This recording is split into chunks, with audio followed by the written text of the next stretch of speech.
This is the Preston Indians pregame show. Coming up, we'll take a look at tonight's game. We'll hear from the coach and look at the pregame stats all leading up to tonight's action. You're listening to live coverage of the Preston Indians on 105.5 FM, AM 1340, and mylocalradio.com.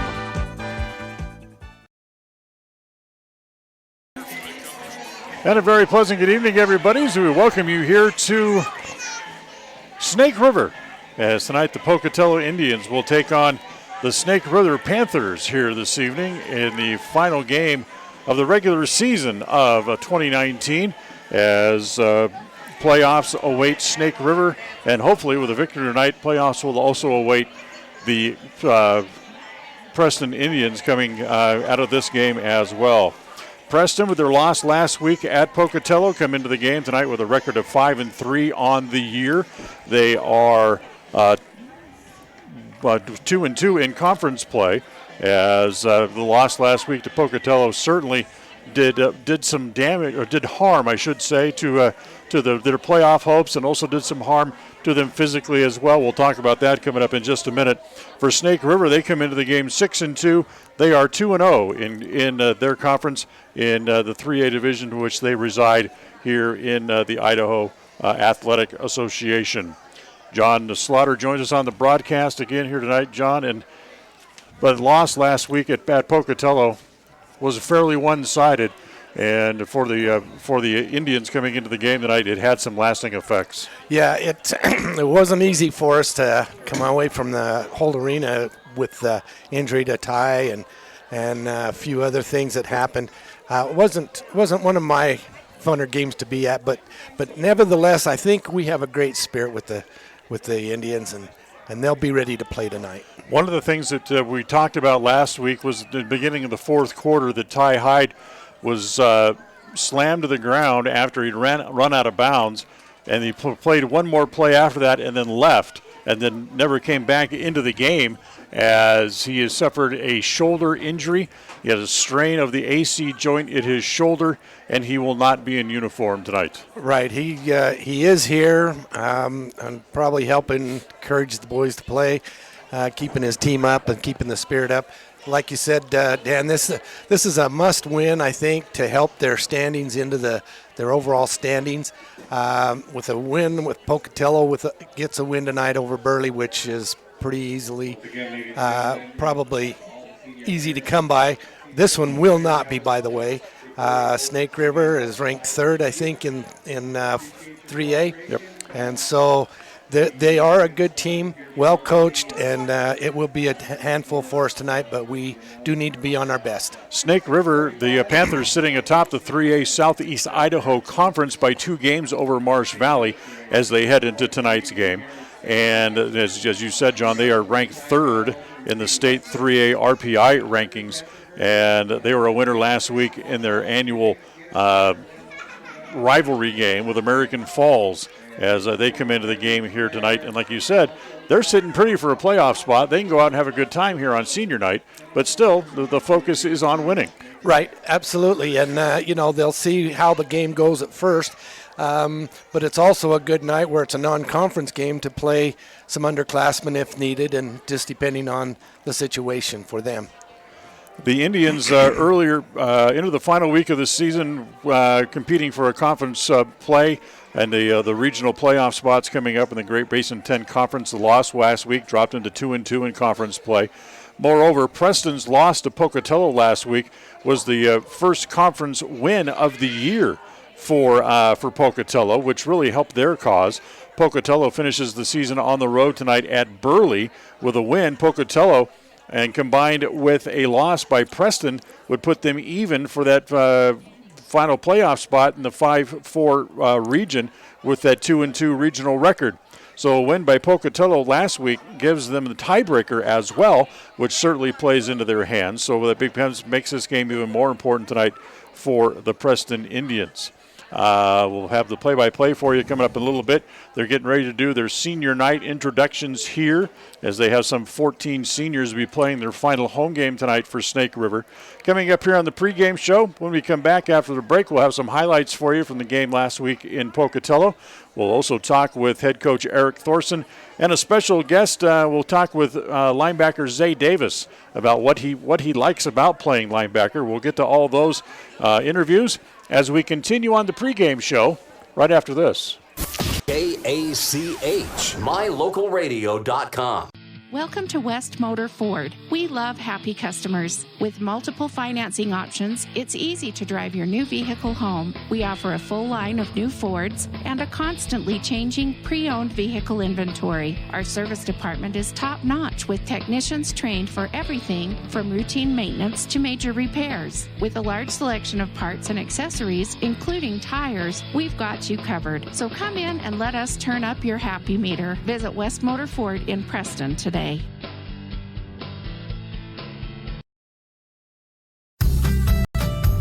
As one of the region's most visited websites, mylocalradio.com is here to serve you. Catch up on local and regional news and information. Buy, sell, or trade your good used items on the radio classifieds. Stream your favorite music all day, every day, or catch our live coverage of your high school teams in action, all on mylocalradio.com. Like us on Facebook so you never miss a giveaway, and visit mylocalradio.com today to stream it all live. KACH, mylocalradio.com. Welcome back here to the pregame show as the Preston Indians will take on the Snake River Panthers coming up in just a few minutes. Go back and look at some of the highlights from last week's loss at Pocatello. Pocatello jumped out to an early 12-0 lead in the first quarter before Preston could get on the scoreboard on this short 4-yard touchdown run by Andrew Iverson. So they'll send two receivers to either side this time as Harris goes in motion back to the right. They'll give it to a little Statue of Liberty play. It goes to Iverson, 4 yards for the touchdown. And that was a great play fake by Ty as he faked into the middle, and then act like he still had the ball and faked the throw out to the wide receiver and then handed it off to Iverson on a delay, and Iverson was able to push his way into the end zone. Had a big hole there. The point after was no good, and it was 12-6 with 2.5 minutes to play in the first quarter. Jaden Downs then scored 2 more touchdowns for Pocatello in the first half to extend the lead out to 30-6. Preston would finally get back in the end zone again late in the second quarter when High would hit Cole Harris on this 24-yard scoring strike to close out the scoring in the first half. 37 seconds left here in the half. Such a diametrically opposite where they scored 35 points last week in the first half. Ty out of the shotgun, rolls left. Still rolling. That throws back across his body, and it is a touchdown. It goes in and out of the hands of Casey Bruner, and it's caught for the touchdown by Isaiah Smith. Isaiah Smith, as he was able, it was a reflection as he popped the ball up, went forward, and Isaiah was on his back actually when he caught the ball. The second half started much the same way the first half went for the Pocatello Indians, as Jaden Downs scored his third rushing touchdown of the game to extend the lead again, this time out to 36-12. Preston was able to get the ball back and go on a drive that culminated in this 12-yard scoring pass from Hyde to Zay Davis to make the score 36-18. Single receiver to either side, man in the slot to each side. Davis in the I formation. Hyde has it, swings it out to the right side to Davis, and Davis is going to go in, touchdown. Yeah, that was a great play because they have not seen Davis out on for a pass yet. He's been bulled straight up the middle every time. This time he broke through the line, broke out to the left side, wide open, no man near him. So great play, great call by the coaches. In the fourth quarter, Brecker Knapp came in to replace an injured Ty Hyde at quarterback and drove Preston down the field and would hit Garrett Ward on this 4-yard scoring pass to make the score 42-26 and close out the scoring in the game. Brecker Knapp brings them back to the line of scrimmage. First and goal. Knapp rolling right, throws, and it's going to be caught, touchdown to Garrett Ward. Yeah, Garrett Ward just simply went right to the pylon and out. Knapp rolled to his right and hit him right in the chest, and good throw, good catch. So we'll take a timeout. We'll come back and we'll visit with Eric Thorson about this final game of the regular season. We'll do that as we continue on Indian Game Day right after this timeout.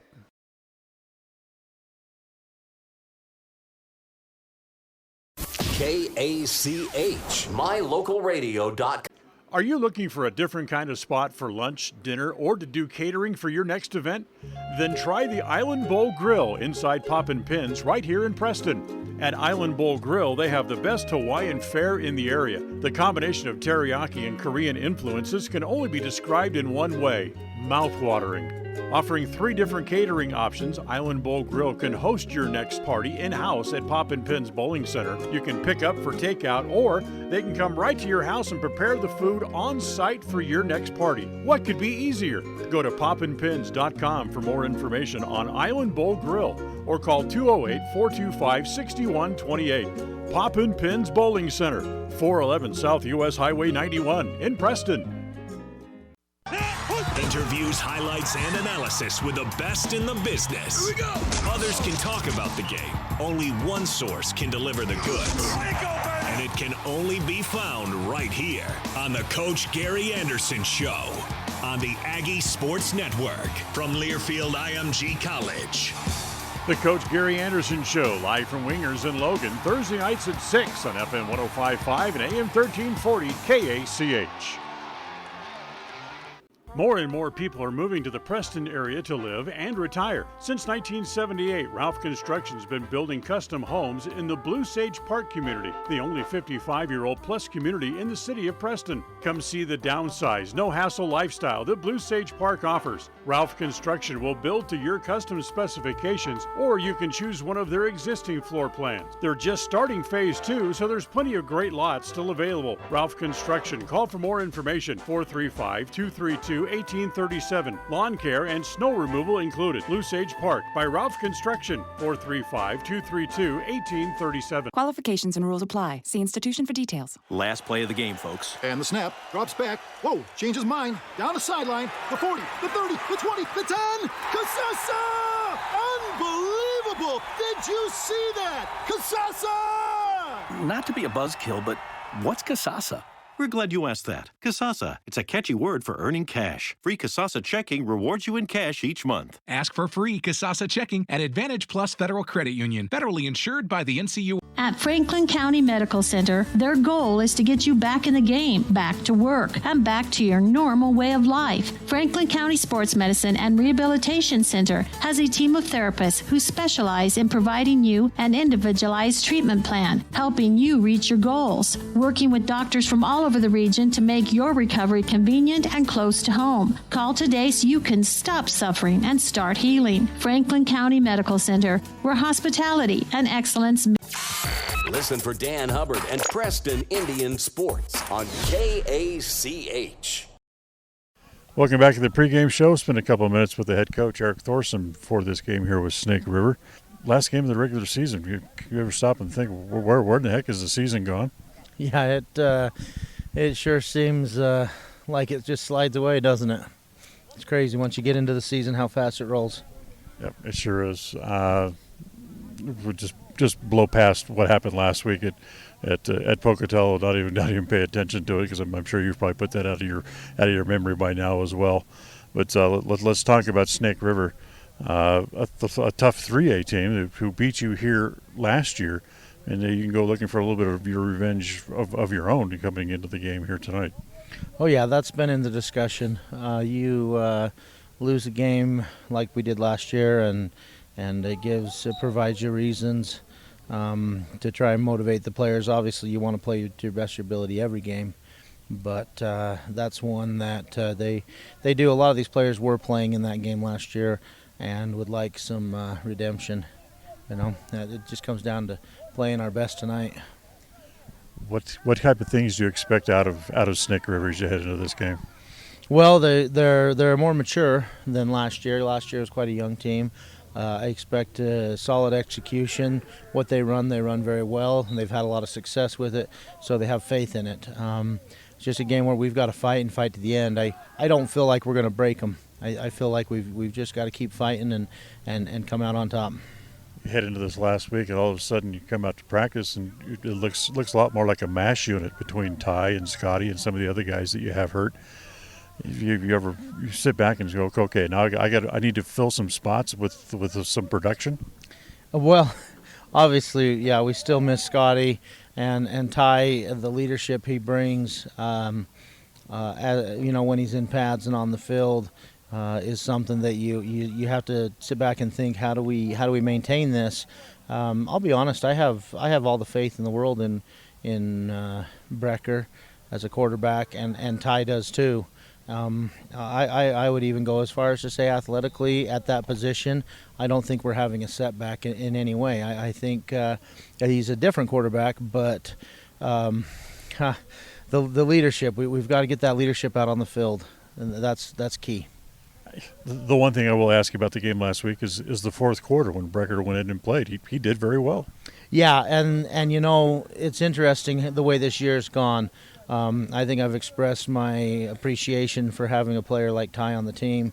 One thing he has done is been open to developing Brecker as a backup quarterback. He has helped Brecker learn leadership. He's just taken him under his wing. All the quarterbacks, in fact, Ty has helped them be better players, and I think that's one of the things you look for in a leader, is to help someone that helps other people be better leaders. I think Brecker came in last week and was definitely for the circumstance, I would say, ready for what was coming, and I appreciate everyone who's been part of that growth process. Obviously Brecker first, and Ty is, that quarterbacks group is kind of a knit group from senior down to freshman, and they get along very well, and it's been fun watching the leadership with that group. Thinking positive and looking ahead to next week and a presumable playoff game, what's the likelihood of getting Ty back for next week? That's the plan. We're just going to take it week by week. There's about 5 scenarios where we're going to be able to go back and play Minico, and one scenario where we don't. Losing to Snake River is part of that scenario where we don't. So obviously tonight is an important game for us. It's been a great year. Thank you for your time once again. Thank you, Dan. Appreciate for all you've done this season.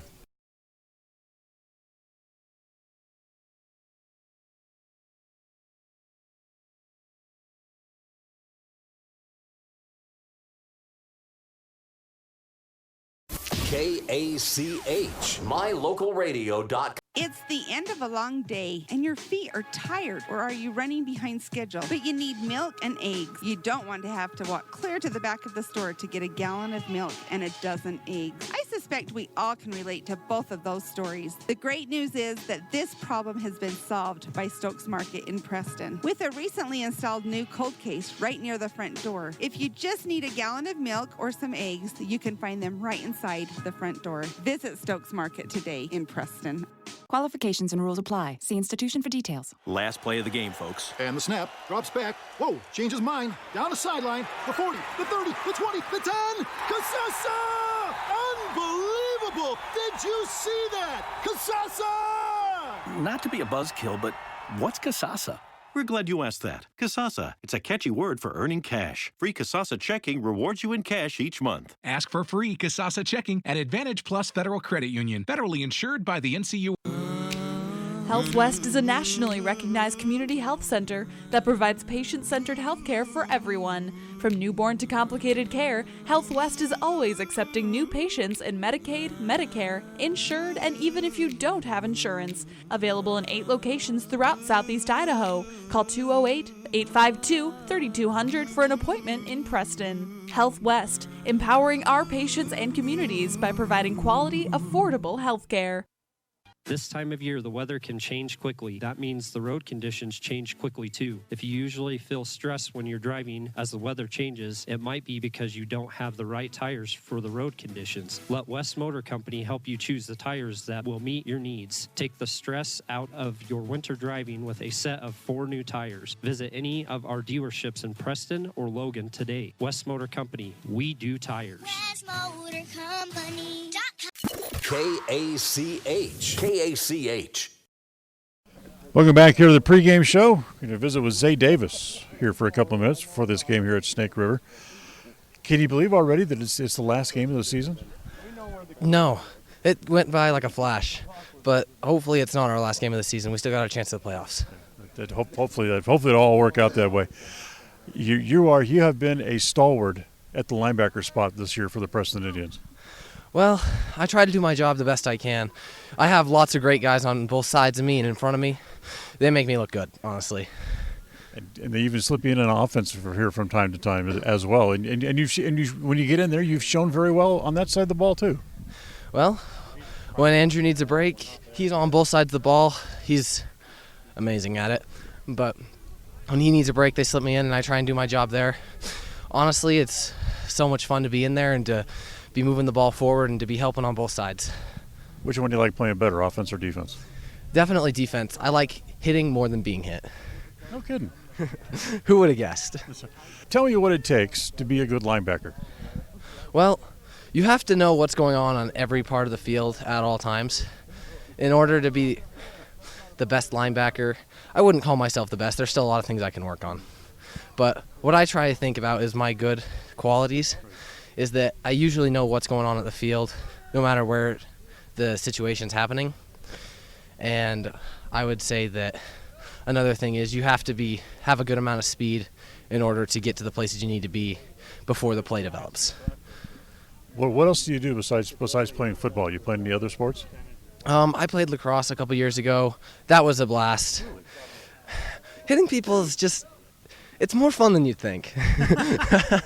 You get to get out that aggressive side in your nature that way? Yeah, maybe that's it.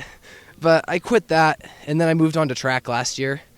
I would say that it's enjoyable and it keeps me in shape, but it's no football. What'd you do in track? I ran the 100 and the 200, and then occasionally I would run relays, 4x2, 4x4. That one was always fun. You're running 100. You're pretty quick. Can you keep up with Scotty? No, Scotty is so fast. I try, but the closest I could get is about like 0.8 seconds off on my 100s. That's still a pretty good time. It was great to have you here this year. You've played outstanding. We appreciate a few minutes of your time. Well, thank you. Thanks for having me. Zay Davis here on the pregame show. Take a time out. Back with more right after this. KACH, mylocalradio.com. When it comes to major surgery, think small. Small town, that is. At Franklin County Medical Center, the surgical capabilities are anything but small. Partnered with the top surgeons and specialists in the region to provide advanced care to those living in southeastern Idaho. Whether it's cataract surgery, women's surgery, gallbladder removal, trauma, even a full hip or knee replacement, they have you covered. And now they're among the few hospitals in southeastern Idaho able to remove kidney stones. See just how big the surgical capabilities really are. Franklin County Medical Center, where hospitality and excellence. Are you looking for a different kind of spot for lunch, dinner, or to do catering for your next event? Then try the Island Bowl Grill inside Poppin' Pins right here in Preston. At Island Bowl Grill, they have the best Hawaiian fare in the area. The combination of teriyaki and Korean influences can only be described in one way: mouth-watering. Offering 3 different catering options, Island Bowl Grill can host your next party in-house at Poppin' Pins Bowling Center. You can pick up for takeout, or they can come right to your house and prepare the food on site for your next party. What could be easier? Go to poppinpins.com for more information on Island Bowl Grill, or call 208-425-6128. Poppin' Pins Bowling Center, 411 South US Highway 91 in Preston. In the good old days, you did business with people who treated you well, had a firm handshake, and looked you in the eye. At West Motor here in Preston and Logan, that's the way we did it. Since then, we've grown and added technology, but we didn't leave the good stuff out. We still offer a free car wash when you're in for service. We offer quality Chrysler, Dodge, Jeep, Ram, and Ford vehicles. We look you in the eye when we give you our no-charge lifetime powertrain warranty, and we finish every deal with a firm handshake. The good old days were good, and these days are good too. We know we've been here all along. Visit West Motor today. WestMotorCompany.com. When it comes to all things electrical, Sean Carter and the guys at S&T Electrical should always be your go-to crew. With experience in everything from new construction to repairs, service, and new installations, S&T Electrical is professional and friendly in all they do. Your electrical work will be done right. Call S&T Electric today at 208-852-5878. This is Sean Carter with S&T Electric. It's what we do. KACH. We invite you to stay tuned. All the excitement of Preston Indians football is coming up next. KACH, mylocalradio.com. It's always refreshing to shop where you know you're appreciated. It's even better when you can get everything you need. Quality parts at fair prices. The team at Preston Auto Parts CarQuest appreciate every customer. They work hard to make sure that you have the right part the first time, on time. Whether it's motorcycles, farm and ranch, lawn and garden, or car and truck parts, you can always get it all at Preston Auto Parts CarQuest. Stop in today at 17 South State Street in Preston. Simple ingredients for a pigskin feast. Equal parts offense and defense. Plus a dash of special teams in the clutch. And top it off with a heaping of screaming fans. Get your pigskin fill right here on the Aggie Sports Network. Utah State heads to Colorado Springs this Saturday for a showdown against Mountain West Bow Air Force. The pregame show starts at 7 with the kickoff at 8:15. Hey everybody, this is Scott Girard, and this is your home for Utah State Athletics. 105.5 FM and AM 1340 KACH Preston. Whether a loved one passes suddenly and much too soon or after a long and fruitful earthly journey, the families of Northern Cache Valley have known for years they can rely on sensitive and professional care from Webb Funeral Home. Now in their beautiful full-service facility on the south side of Preston, Webb Mortuary urges you to consider the benefits of pre-planning final arrangements in order that your wishes are carried out and difficult decisions are not left to your surviving family members. Make an appointment soon to talk about pre-planning with your friends at Webb Funeral Home. It's the end of a long day and your feet are tired, or are you running behind schedule? But you need milk and eggs. You don't want to have to walk clear to the back of the store to get a gallon of milk and a dozen eggs. I suspect we all can relate to both of those stories. The great news is that this problem has been solved by Stokes Market in Preston with a recently installed new cold case right near the front door. If you just need a gallon of milk or some eggs, you can find them right inside the front door. Visit Stokes Market today in Preston. Across the FM airwaves, we're heard at 105.5. On the far-reaching AM dial, we're at 1340. And on the internet at mylocalradio.com. Wherever you find us, we are KACH, Preston, Smithfield, This is Preston High School football. The Indians hit the gridiron looking to bring home a Great Basin 10 title and make a run for a berth in the state playoffs. All the excitement of Preston football is brought to you by West Motors, with Ford, Chrysler, Dodge, Jeep, and Ram trucks, all available right here in Preston. By Franklin County Medical Center, with the finest care you'll find in all of the Cache Valley. By Stokes Market, True Value. By Ralph's Construction, building custom homes in the Blue Sage Park community right here in Preston. By Webb Funeral Home, just off Highway 91 at the south end of the city of Preston. By Valley Implement. By Preston Auto Parts CarQuest on State Street in downtown Preston. By Advantage Plus Federal Credit Union. By Idaho Salvage, where you can turn your scrap metal into cash. By S&T Electric. And by mylocalradio.com. Tonight's game is a presentation of Preston Broadcasting, LLC, and is made possible through an agreement between Preston High School Athletics and Preston Broadcasting. It's presented for the private, non-commercial use of our audience. Any rebroadcast or use of the descriptions or account of this game without the express written consent of Preston Broadcasting, LLC is strictly prohibited. And a very pleasant good evening once again from here at Snake River High School as tonight the Preston Indians take on the Snake River Panthers. As waiting the coin toss, we get ready for this evening's game as the officials waiting to call the captains out here to midfield. Co-captains tonight for the Preston Indians will be number 10 Garrett Ward, number 6 Isaiah Smith, number 66 Colby Dean, and didn't see the last numbers. Andrew Iverson. Andrew Iverson, thank you very much. So to get out to the midfield, Preston is 5-3 this year on coin flips, but they've lost the last 3 in a row. As I realize that kind of nerdish to keep track of things like that, but that's what we're paid to do. Yep. And they have a 50-50 chance. That's right. So let's see if they can break that string here in the final game of the 2019 season. Again, as we talked about off the top of the broadcast tonight, a very important game tonight for Preston, as really they need a win to really solidify a playoff spot. As our officials tonight toss the coin, and it looks like they're talking to the Snake River captain, so I'm guessing they probably won the coin toss. As Preston will defend the goal to our left here, as indeed Snake River won the toss and they want to receive, so they want to start on offense tonight. Yeah, they want to get started quick. They are a good scoring team, so yeah, they want to hit the board first. As Preston struggled last week on offense, but they still put up 26 points in the contest, and they come into tonight's game as they are still right in the upper echelon of scoring in the Great Basin 10 Conference, averaging 27.8 points a game. That's fourth best in the conference. They average giving up 23.2 points a game, and that also is fourth best in the conference. But we have to see what happens here tonight for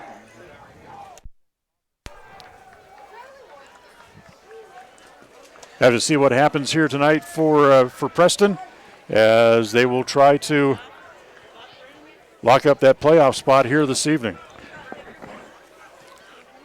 Okay, Preston will be going from left to right in their white tops, blue bottoms on the uniform, white helmets. And Snake River, the normal light purple top, dark numbers, and dark pants. And they will be looking at the clock the first quarter.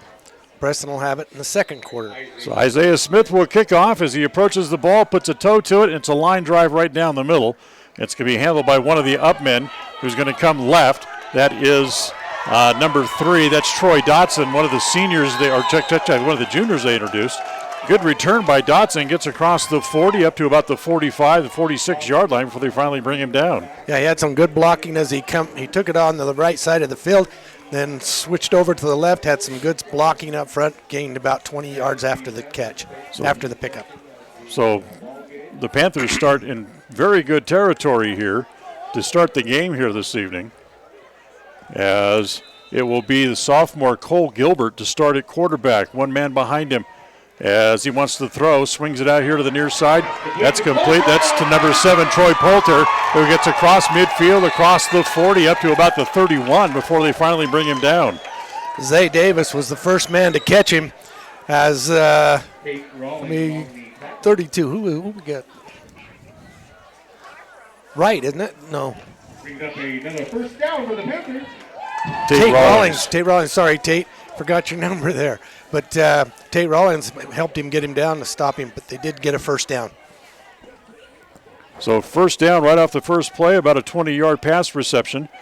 And once again, they're going to throw this time. They're going to try the other side this time as he breaks a tackle when he makes the catch, still on his feet, as he's going to be up to about the 30-yard line. It'll be a short gain.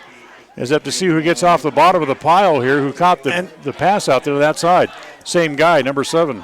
Yeah, Andrew Iverson was the first one to hit him, and he slipped out of that tackle and then got away and then came back across field where he was stopped with only a 2-yard gain.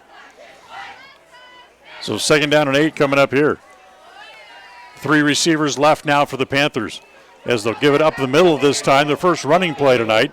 That gets up to about the 25-yard line. That'll be another short gain. He'll be stopped at the 26. Is a good hit and stop by the Indians up the middle. So that'll be a 5-yard gain. The third down and 3 coming up here for Snake River, as Gilbert comes over to the sideline to get the play. Now runs back into the huddle. Snake River's front line's doing a good job. They're jumping up on Preston real quick and hitting that line really quick. Toss to Young, comes left. Good pursuit by the Preston defense. Connor Schaefer there. The ball comes loose, but I'm not sure they're going to mark him down.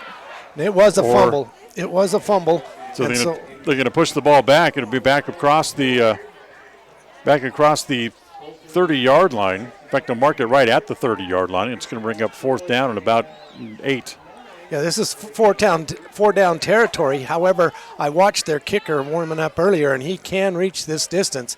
So it would make it about a 41-yard kick if he was to attempt it. But they're going to go 4th and 8. They'll go for it. Gilbert out of the shotgun. Fakes the handoff. Looks now wants to throw for the end zone. It's going to be way too long, and a penalty flag comes out.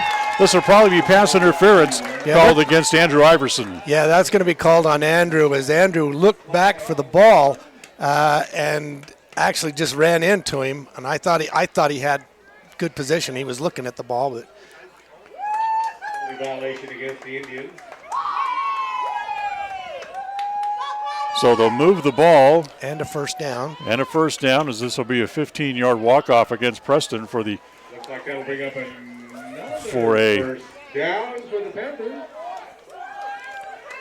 So they'll be right at the 20-yard line. So it'll be 1st and 10 at the 20. Another first down for the Panthers. So another first down, 1st and 10 from right at the 20-yard line. It's too bad because there was no way that pass was going to be caught. No, it was 5 yards overthrown. It wasn't even catchable.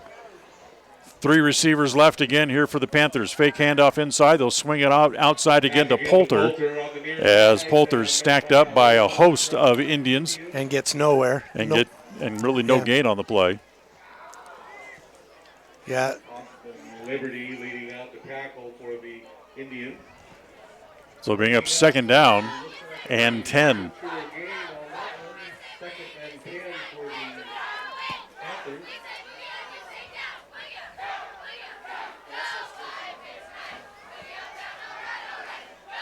This time they'll go 2 receivers to either side. They'll throw underneath. It's going to be dropped.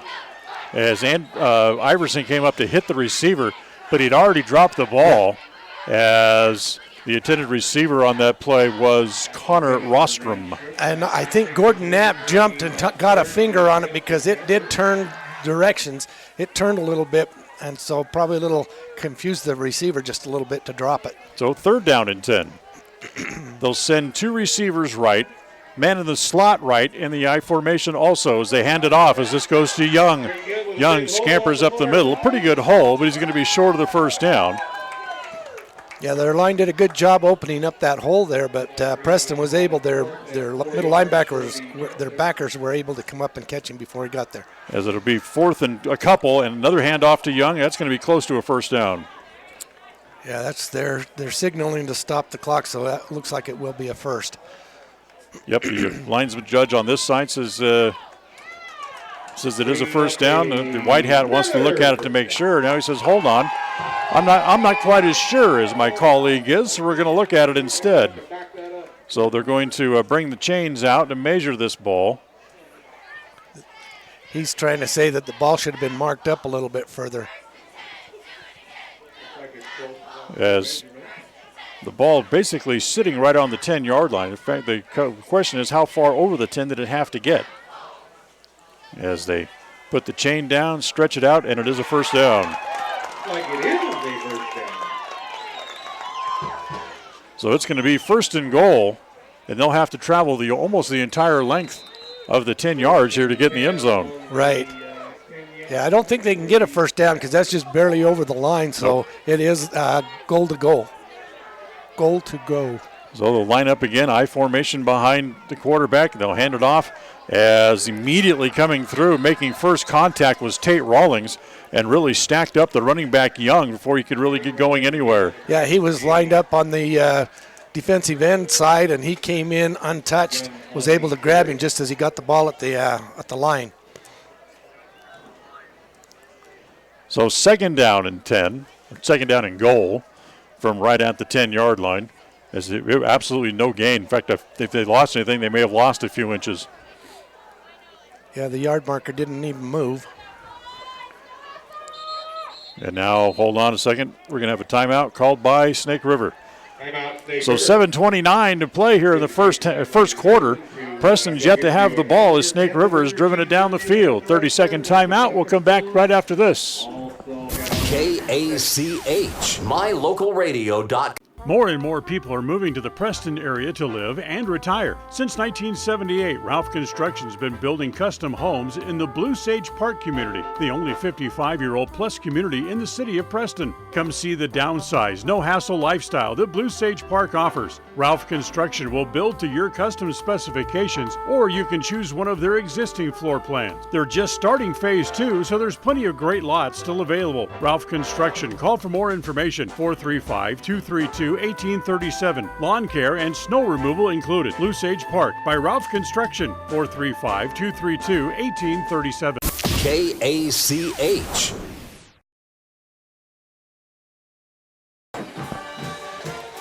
Second down and goal here for Snake River. Preston's yet to get the ball here so far here in the game, as Snake River's kept it the whole time. Throw underneath, it's going to be dropped in and out of the hands of Troy Poultier, and it'll bring up third and goal. Yeah, Poultier would have caught that. He caught that right at the at the goal line, but it was just dropped. I forgot I'm cameraman tonight. Sorry. So the clock stops with 7:25 to play here in the first. On the year, Preston, of course, we've talked about how they're so strong in the second half. The first quarter has been a bit of a problem. They've given up 52 points in the first quarter this year. A little middle screen, that one's dropped as well. So they try to go back to Poultier right in the middle of the field. That was dropped. That'll bring up fourth down. This will bring their kicker, number 5, in for a field goal, with it being 4th and 10. Don't have a number 5 on the roster. So we'll figure out who it is here in just a second. Snap. It's pretty good. Spot also good. It's blocked. It's taken by Preston right in the middle of the line as the defense has it, and Snake River's trying to push him backwards. They push him back inside the 5-yard line. That could have been close to a safety if he'd have gone into tackled him on the inside. Actually, Garrett Ward had the ball, and he was brought down at the 10-yard line. So the bodies they were pushing was not where the ball was. Oh, so forward progress, yeah, he would have been at the 10, yeah. So Preston will take over 1st and 10. We dodged a bullet there, being able to block that kick. Different quarterback at the start tonight, as Brecker Knapp will get his first varsity start at any level here at Preston, as he's in to replace the injured Ty Hyde tonight. Knapp with a single setback will open up with Iverson in the backfield, 2 receivers to each side. Smith comes in motion. They give it to Iverson. Iverson's going to get just across the 10, maybe a yard, call it a gain of 1. Yeah, that was kind of a gimme call. Snake River's seen a lot of Preston in the past, and they've been reading the paper. They knew Iverson was going to get the ball a lot. That is probably one of the big knowledges for Preston football. So, yeah, they'll key on him a lot tonight, I think. Bridger Ray on the stop for the Panthers as it'll bring up 2nd down and 9. As Knapp wants to throws it out here to the near side to Ward. It's complete. He gets up near the 20-yard line. As you remember last week when Knapp played the second half, it was about to be a gain of about 5. Knapp played the second half and threw a touchdown pass to Garrett Ward late in the fourth quarter. Yeah, he went 6 for 8 last week, coming in. So he has the ability, and the team has the confidence in him. We do miss Ty, but they'll swing it out to the far side this time, to the left side of the formation. That's over the head of Cole Harris and incomplete. So 4th down and 5, and it'll bring up a punting situation here. Yeah, deep in their own territory, this is a safe call to punt it out so that Snake River isn't. Yeah, this is no place to mess around and try trick plays. As they put 2 men out wide, the gunners to each side, as they reset the ball momentarily. Poultier back standing right about midfield waiting the punt. As Smith's punt is a good punt. I'd say it's not Poultier, it's actually Troy Dotson. As this is going to bounce over on the far side, bounce out of bounds at about the 48-yard line. just about where Snake River started their first possession as they'll come back out on the field here. And it'll be 1st and 10 with 6:05 to play here in the first quarter. No score in the game. Yeah, as we said earlier, Preston dodged a bullet because Snake River was marching the ball down with some good runs and a mixture of plays, but they're passing at the end. They will spot the ball officially at the 45. 2 receivers right, 2 men in the backfield along with the quarterback, as the inside handoff is a pretty good breaker as he picks up the first down. Be a gain of about 11 or 12 yards. Called 11 yards is getting off the bottom of the pile is Trenton Young. Yeah, that was a good run. Like I say, their front line's doing a great job moving Preston back and opening up those holes. The one thing with not having Ty Hyde dressed for the game is you also lose your starting nose tackle. Exactly. So 1st and 10, they'll go to Young again, breaks a couple of tackles, still on his feet, as Garrett Ward gets a hand on him and kind of uses his body leverage and finally drags him down, but he's going to be up to about the 41-yard line. Call it a gain of 5 on the play. And bring up 2nd down and medium. Good crowd in attendance here tonight on the Snake River side. Of course, it was senior night, so a lot of the relatives and parents are here for senior night tonight. We'll get a picture of Preston side. I think we have a good turnout from Preston tonight. People who made the drive up, absolutely. Yeah, that's good showing for Preston tonight. Fake the handoff. He wants to throw. He's going to throw down the sidelines. It's going to be too far out in front of his intended receiver, and that'll be incomplete. Bring up 3rd down and 5.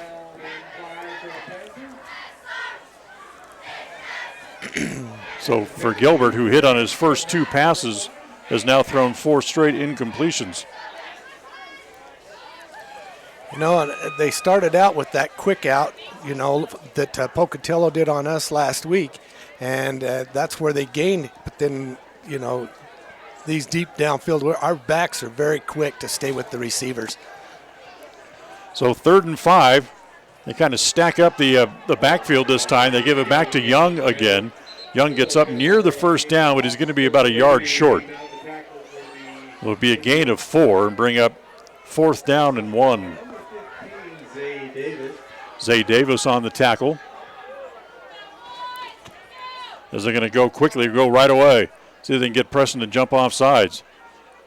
As now they're going to look over to the sideline as they look over to Coach Jeb Harrison and changes the play. Inside handoff goes to Young, has the first down, has plenty more as he's up near the 30-yard line. That was a good run. Right off, slant right, and went over. Line did their job again. Preston bent just a little bit, but was able to catch up to him. That's the 5th first down here in the first quarter for the Panthers. 3:45 to play in a scoreless first. As again, Cole Gilbert comes over to the sideline to get the play. Now he'll head back in. Panthers will send 2 receivers to the left. 1 receiver wide, 1 in the slot, and one receiver wide to the far side as well. Man in motion back this side. Gilbert's going to run. He's met immediately by Rawlings and Connor Schaefer and pushed right back. Yeah, Schaefer and Rollins both grabbed him immediately. As soon as he had the ball, they took him and hog-tied him down. Yeah, great job by those 2. No gain on the play. 2nd and 10 coming up here for Gilbert, who once again comes over to the sideline to get the play from the offensive coordinator and head back in. Clock and running now with 2:50 to play here in the first quarter. Preston's run a grand total of 3 plays in the first quarter. Yeah, Snake River's definitely using the clock well. Man in motion back to the far side. That's Ronston. They'll swing it out here to Poltier, and Poltier is gang tackled as Iverson was there. Also, Austin Liberty was there and able to bring him down. Yeah, Tate Rollins again on the tackle. Actually going to lose a yard on the play. He's going to bring up 3rd down and 11.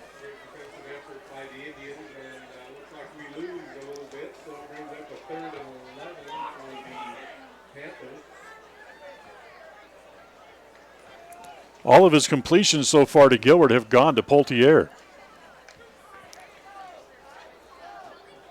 So 3rd and 11 here. Inside 2 minutes to play here in the first quarter. Definitely a passing down. Send a man in motion out to the far side. Again, another number that we don't have across the middle, and it's dropped again. As this time it was Young, had to go in and out of his hands. I guess those footsteps are heavy tonight because on that field, because in warm-ups, these guys were catching everything over the top. So 4th down and 11. Same situation as we had last time, other than the interference pass. The interference on Andrew Iverson last time. This is the exact same spot that they were in with the 4th down when they attempted their field goal.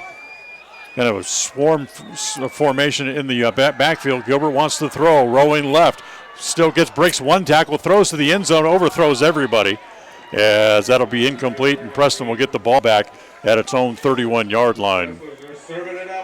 Incomplete pass stops the clock with 1 minute and 40 seconds to play here in quarter number 1. Don't forget, coming up tomorrow night, 7 o'clock pregame, 8 o'clock kickoff as Utah State is in Colorado. They'll take on the Air Force Academy tomorrow night. And that will be a fun one to watch. The Air Force is doing really well this year, but so is the Aggies, so it'll be a good game. 3 receivers left for Knapp. 1 receiver right. Iverson the lone setback. He wants to throw left. Throws underneath. Almost intercepted. Yeah, Ward didn't get turned around enough. He had a man right on him, and it could have been intercepted. But that hit right in the chest of Cash Jensen, but he wasn't able to bring it in. Yeah, that was a tough play right there. Hurried the throw just a little bit. So 2nd and 10. 1:37 to play here in the first quarter. This time they'll go 3 wides left again. Toss this time to Iverson, heading left, trying to get around the corner. Andrew with a big hole, breaks one tackle, still on his feet, gets up to midfield. In fact, he's still on his feet and finally knocked out of bounds at the 50-yard line. A lot of activity over there on the line. All but one player for Snake River was over there. But, yeah, he was tough to bring down. He wanted to keep going. So it's a gain of 20 as they knock Andrew out of bounds. They mark it right at the 50-yard line. I'm not sure what they're trying to figure out now as they're talking to Coach Thorson over on the far side.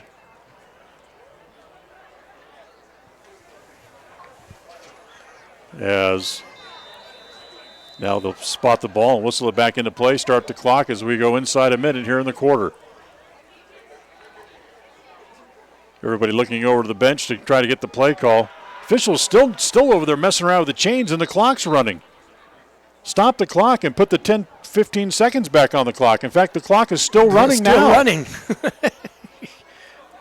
They should put the 1 minute back on the clock because when the officials started the clock rolling, put the ball in play, the official on the far side wasn't ready to play. Yeah, the referee did signal, blow the whistle for the clock to start. That's why it started, but it shouldn't have started because they were not ready. Right, yeah. Exactly. So the clock ran 18 seconds off the clock, down to 42 seconds because it was right at 1 minute on the clock. Need to put that time back on the clock here. But I bet you $1 a bucket of donuts they don't do it. Well, he's not signaling anything. Here comes the Preston offense onto the field again finally. Nope, they're not going to put any time back on the clock. Boy, that's strange. That's a travesty. Yeah, that's strange. That doesn't usually happen. So 1st and 10 after the 20-yard run by Iverson. Give it back inside again. This time it's Davis, and Zay spins forward to the 45. He picks up 5. A good hard run by Zay as he broke into the middle of the line. Good block up there by the line. Clock remains running. We're now down to 25 seconds to play in the quarter. More than likeliness to throw an incomplete pass. This very well could be the final play of the quarter. 15 seconds on the clock. It's still running. Shotgun snap to Brecker Knapp. They throw it out here on the near side. That's complete. As scooting along the sidelines and gets out of bounds at the 25. That's a good gain as a pass complete to Tate Green. Yeah, that was a good fight, but like I say, no hurry, because with the clock running, even with the clock running quarter, we still maintain possession of the ball, so at the end of the quarter. So a 20-yard completion, good for a first down, as a pass complete to Tate Green. They move the change, 7 seconds to play in the quarter. 3 receivers left again for Preston. High snap, they'll give it to Iverson. Again, trying to get around the left side. Breaks a couple of tackles, gets across the 20, falls forward up to about the 17. And that'll be the last play here in quarter number 1. We finished the first quarter so far here tonight, and nothing. 0-0 after 1. We'll take a timeout, back with the second quarter right after this. KACH, mylocalradio.com. Whether you go into the mountains during the fall to look for big game or use your camera for shots of nature, make sure you don't get stuck while you're there. Visit West Motor Company today and check out the wide selection of four-wheel drive vehicles we have in stock. With new Chrysler, Jeep, Dodge, Ram, and Ford vehicles and loads of pre-owned four-wheel drives on the lot, you're sure to find the perfect vehicle for your backcountry adventures this year. West Motor Company in Preston and Logan. Stop in today. WestMotorCompany.com. Simple ingredients for a pigskin feast. Equal parts offense and defense. Plus a dash of special teams in the clutch. And top it off with a heaping of screaming fans. Get your pigskin fill right here on the Aggie Sports Network. Utah State heads to Colorado Springs this Saturday for a showdown against Mountain West Bow Air Force. The pregame show starts at 7 with the kickoff at 8:15. Hey everybody, this is Scott Girard, and this is your home for Utah State Athletics. 105.5 FM and AM 1340, KACH, Preston. KACH.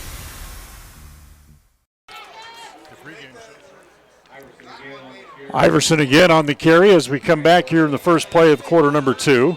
Just a short gain, maybe a half a yard. Short gain this time for Andrew. And it's going to be 3rd and 1 now for Preston.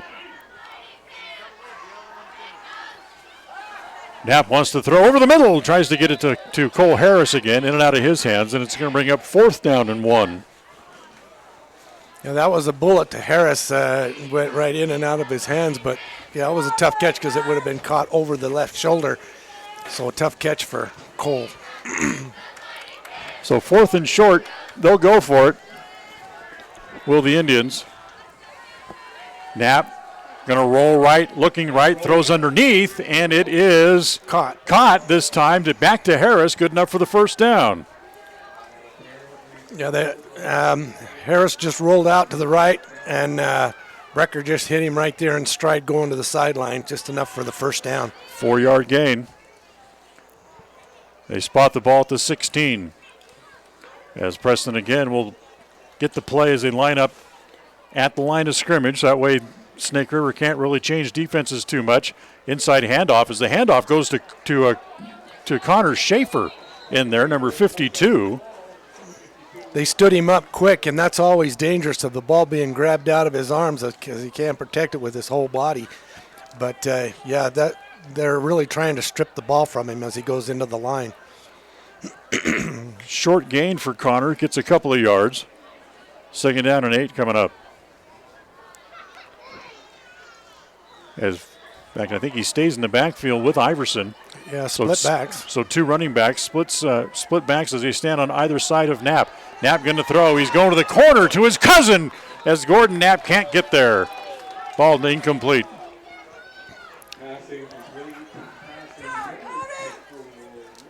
There was a little contact down there against Gordon, but he was unable to turn into the ball because of the coverage so tight. So 3rd down and 8. Remember, not only is Ty Hyde not dressed, but also Scott Dunn still not dressed, so you don't really have your number 1 place kicker in the game. Shotgun snap. Iverson's coming left. They grab him from behind and bring him down. He'll lose a couple of yards. It'll bring up 4th down and long. It looks like the Indians are going to go for it on 4th down, knowing the kicking situation here. Well, here comes Garrett Ward onto the field. Not sure if he's going to. Looks like he'll take his normal wide receiver spot. as they will go for it instead of going for the field goal. Was In Ward? the slot, yeah. The Ward is the backup kicker. Knapp rolling right, throws to the end zone. Oh, that's pass interference. There's the flag. Absolutely. Yeah. Oh yeah, there should have been a flag there. There was a push in the back deliberately on the throw because he had a chance to catch it. That was a catchable pass. So that'll be pass interference, and that will half the bring distance. half the distance, an automatic first down. As Preston will have the ball now. It should spot it inside the 10-yard line. It looks like they're going right about the 6-yard line. Not sure where the official is going. The field judge is supposed to mark the step off the penalty, and the white hat walks over and hands him the ball.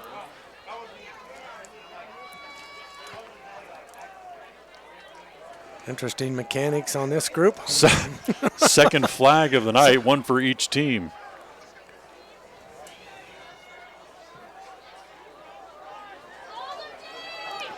So it's not an automatic first down. It's 4th and 1.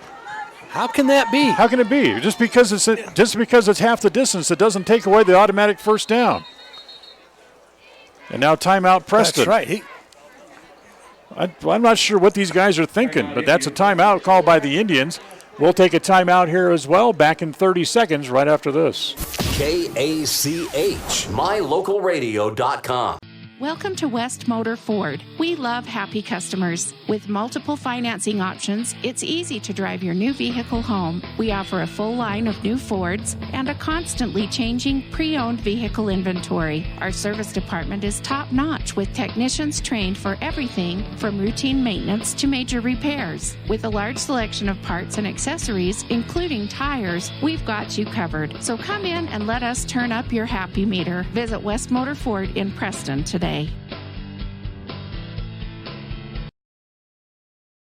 KACH, mylocalradio.com. So interesting call by the officials. I'm still not convinced it's correct, as it'll be 4th down and 1 for the Indians after they step off half the distance to the goal on a 15-yard penalty that carries with it an automatic first down, but they don't give them the first down. Even if it wasn't called pass interference, whatever the penalty, even a 5-yard penalty would have put it a first down.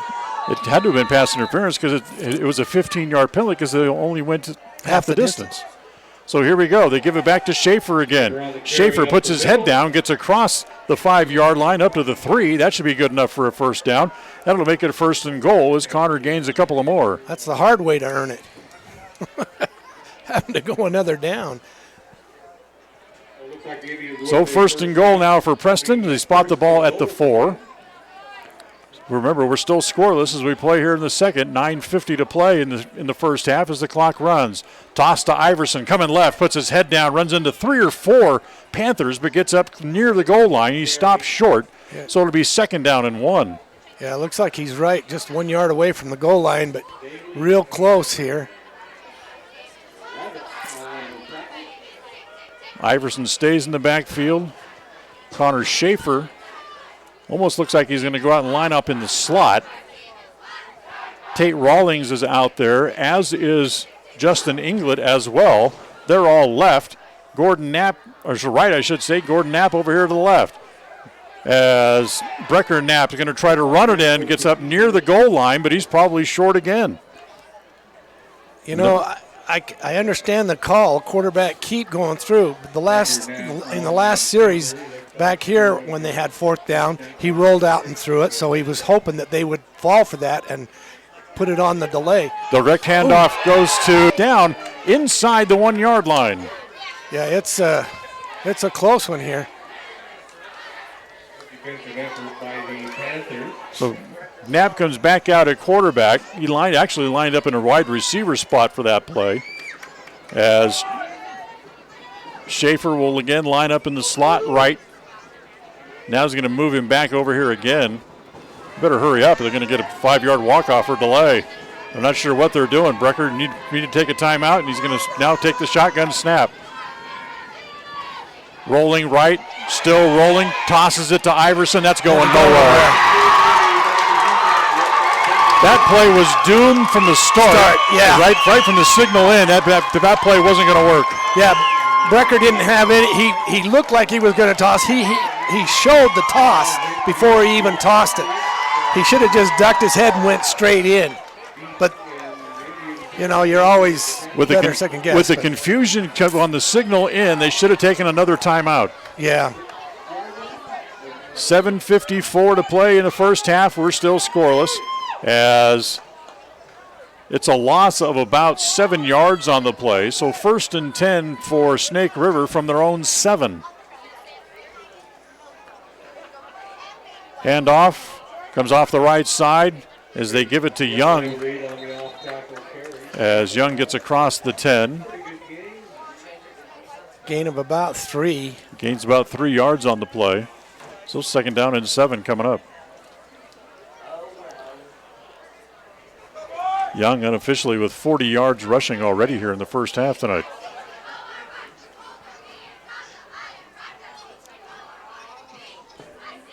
As again, Gilbert runs over to the sideline to get the play, then has to run it back in. That takes a lot of time to do that. Yeah, it does. They're running the clock. They're using the clock wise, knowing that this could be that type of a game. 2 receivers right.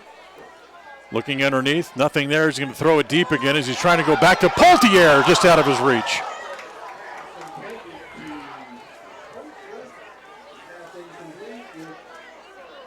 Gilbert now 3 of 10 here in the first half. As finally just about had that one timed up with Poltier. It was just out of his reach, just off his fingertips. The times they missed him before, they missed him by a good 3 or 4 yards. So 3rd down and 7. Isn't Gilbert a freshman, did you say, or sophomore? Sophomore. He'll line up under center this time. Man in motion. And the handoff inside as Young dropped the ball as he's stacked up. Maybe he gets up to the 10. It'll again be no gain. In fact, he's going to lose a yard. And that'll bring the punt team back out again here for Snake River. This will be the actual first punt if they do punt it away. Andrew Iverson goes back and stands about his own 45. As Cash Jensen stands in his own end zone. And he'll end up hitting this thing from right about the goal line.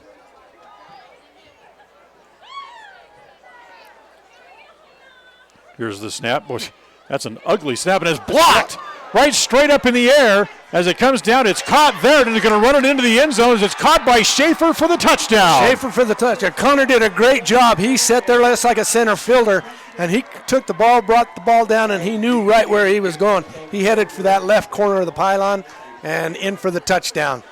Nice play by Connor, and good hustle by the block. I didn't see who blocked it. I didn't either. But Connor Schaefer able to catch it in midair and then ran it back about 5 yards for the touchdown. So Garrett will come back in here to try the extra point.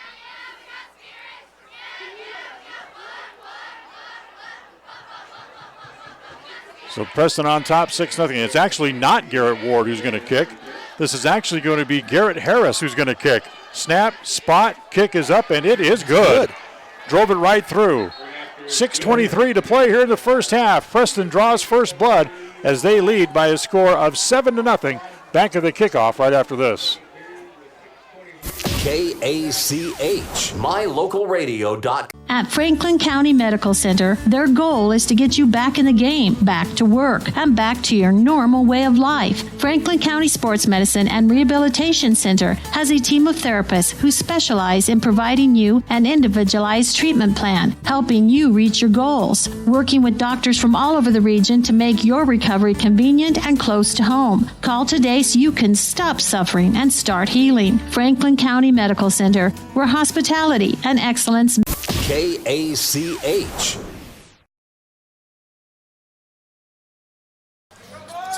So the block punt, Preston turns it into a touchdown as Cole Schaefer able to pick it out of midair and returns it about 5 yards for the touchdown. That's the second touchdown of the year for Schaefer. Remember, he had that long interception return in the game at Canyon Springs earlier in the year. Yeah. Iverson will kick off this time, not Isaiah Smith. It's Andrew Iverson. As Iverson to the kickoff, return back across the 35, just short of the 40-yard line. As returning the kickoff there was Connor Ranstrom. And it'll be 1st and 10. As they'll put the ball down right at the 35.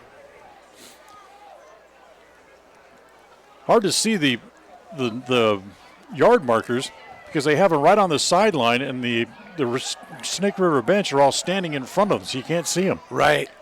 We can look across the field, but they're so far away you can't read them. They're so little. Inside handoff. That's a big hole there, as carrying the ball for the first time tonight was Number Ranstrom. 23. Yeah. Ranstrom picks up another first down. Zay Davis makes the stop, gain of 11. They keep it on the ground this time, as this time it goes inside, as it goes to number 23, who the player we do not have a number for, as 23 is going to scamper for another first down. That's a 25-yard gain up to the Preston 30. And whistles and a timeout again called by Preston. So they come out with a couple of running plays and kind of fool the Preston defense a little bit, so they need a timeout. We'll take one here as well. We'll be right back. KACH, mylocal.radio.com. West Motor Company has a lifetime warranty. Well, I guess the secret's out. West Motor in Preston and Logan is now including a no-charge, lifetime powertrain warranty on almost every vehicle we sell. Almost every vehicle West Motor sells has a lifetime warranty, and your prices are the best around. Why would anybody go anywhere else? I can't think of a single reason. Lifetime warranty only at westmotorcompany.com. Listen for Dan Hubbard and Preston Indian Sports on KACH.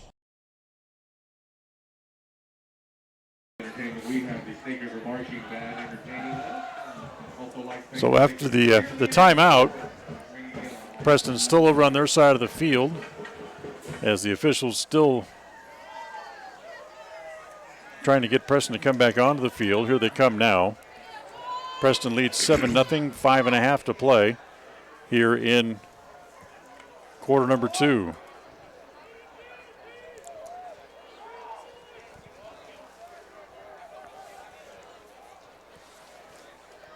Busy trying to run around and find some of these names and numbers that they don't have on their roster. Right, they're not coinciding together, that's for sure. So 1st and 10. Man in motion coming back here to the near side. That's the right side of the formation. They fake it to Young. Wants to look down the middle. He's throwing down the middle back to Poltier. Once again, it's too long for Poltier. England on the coverage. And it brings up 2nd down and 10.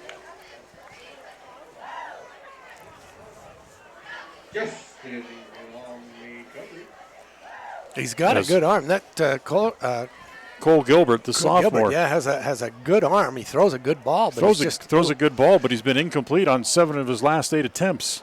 Yeah, he's overthrowing. Kind of reminds me of Ty at the first of the year. Chandler under center this time.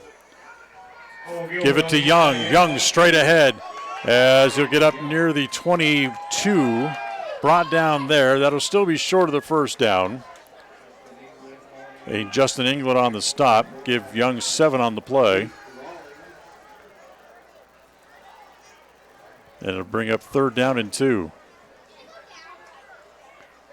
Fake it inside. Gilbert's going to keep it this time. Gilbert wiggles his way through one hole.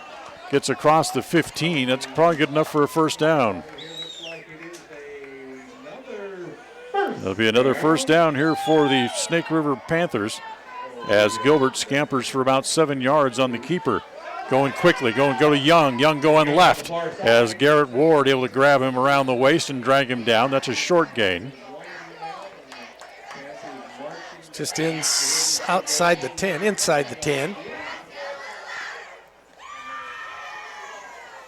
As tell you what, this chain crew is having some problems. In fact, there's a flag down on the play. Hold on, thrown by the official, the line judge on the far side. Probably an illegal procedure. As they spot the ball at the 10-yard line, that would be almost a 10-yard gain if it holds. Well, look, they're talking to Snake River, so I'm guessing it's against Preston. They're giving him his options. That's a long talk. It's a yes or no question. Yeah. Now they'll come out. Our official, now he's kind of pointing around. The flag was at the original, was at the line of scrimmage. It shouldn't be tacked on to the end of the play. Now let's see what they're going to call. Illegal substitution. Illegal substitution against Preston. They have 12 men on the field. As it's a 5-yard penalty. It would be first down and 5 from the 9-yard line. See, that should be a first down too, but they're showing first down, but they're coming right this time and running right into the Preston defense. Short gain, as picking up the yardage is Randstrom this time.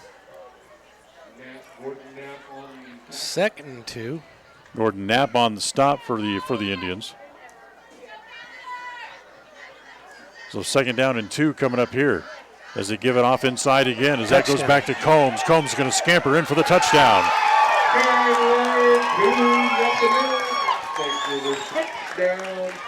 Combs goes 8 yards for the touchdown. As he's able to go off the right side and carry it 8 yards for the score. Yeah, it was a good hard run. Preston was kind of expecting a throw out to the side, but was able to squeeze through that hole there in the defense. They'll bring the kicker back out. He'll try the extra point and try to get him even. As the kick, wow, big leg, and it is good. It is good, and we are even at. So hold on, we got penalty flags apparently on the play again. Dead ball foul, illegal procedure. So they'll move him back, let him try it again. Let him try it again. The ball he just kicked would have been good from about 45. Yeah, that's what I say. He can kick. He's a good place kicker, but we just were able to block it the first time. So they'll kick it again. This time they'll move it back. They spot the ball at the 15. Spot is on a bounce, but he's able to get it down, and the kick is up, and it is good. So we're tied at 7 with 3:55 to play here in the first half. Back with more first half action right after this. KACH, mylocalradio.com. Qualifications and rules apply. See institution for details. So I'm a typical banking customer. And I'm a nearby ATM. And I'm taking $20 out of my account. And I'll process that $20 and take back $4. Why do machines designed to give us money end up taking it right back? Introducing Kasasa, the free account that pays refunds on ATM fees and a lot more. To find a free Kasasa checking account near you, search KASASA. Ask for free Kasasa checking at Advantage Plus Federal Credit Union. Federally insured by the NCU. KACH. So we're tied at 7.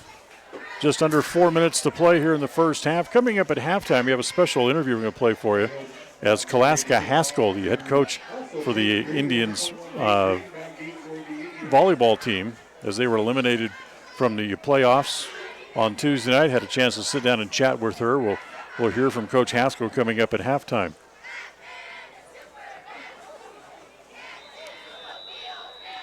So Snake River will kick it back here to Preston. See if the Indians can get the offense moving again here in the closing moments of the first half, as this is going to come down to Green. Green has it about the 5-yard line. Tate in the middle, puts his head down, gets across the 20, up over the 25 to the 27-yard line, and that's where the offense will come back out of the field here for the Preston Indians. Just under 4 minutes to play, so plenty of time for Preston to score here if they can move the ball 80 yards downfield. Knapp 3 of 7 so far here in the first half passing. As Andrew Iverson has carried the ball 5 times for a total of 23 yards. Knapp wants to throws it out right. And this is complete. Knocked out of his hands and goes out of bounds. And I believe that was Cole Harris who was able to make the catch.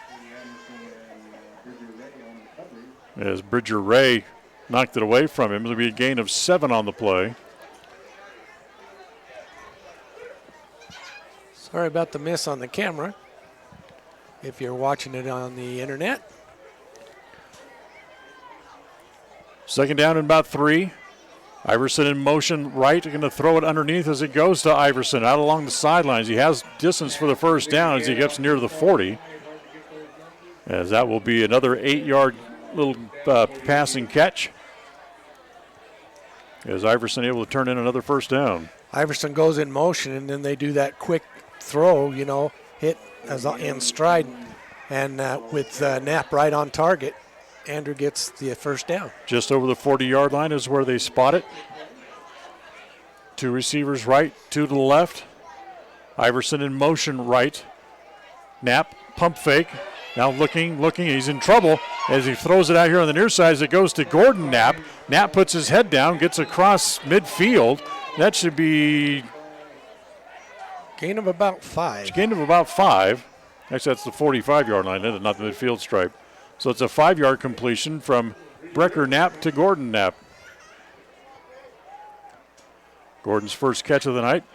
Second down and 5, 2:08 to play here in the first half. Out of the shotgun. Brecker looking, throws again. It's complete to Iverson, who slips and falls. It'll end up being about a 3-yard gain. He was trying to make a move to get around one man, Cash Jensen. If he could have got around Jensen, he could have gone for about 20 more yards. Yeah, he was out there by himself, but unfortunately on the cutback, his foot slips out from underneath, and he goes down just short of the line to gain. Third down and 2. Inside handoff to Iverson. He has the first down, gets across up to the 45-yard line of Snake River. That'll be a 7-yard run for Andrew. And first down number 6 in the first half here for the Indians. As they'll spot it just short of the 45. Call it the 46. First and 10 there for Preston. 1:31 to play here in the first half. Tied at 7. 3 receivers left this time. They empty the backfield. They put 2 to the right. So 5 receivers into the pattern. Knapp looking. Knapp rolling. Knapp's in trouble. Just does get away. Then throws underneath, and it's short as he tried to get it to his receiver, Cole Harris, over here on the near side. Yeah, Cole Harris had to come back for it as Knapp was in trouble and running to his right. And again, throwing off that the wrong foot. You can't get the velocity on the ball to the receiver. So the clock stops on the incompletion with 1:13 to play here in the half. They'll put 5 receivers into the pattern once again, 3 to the right this time.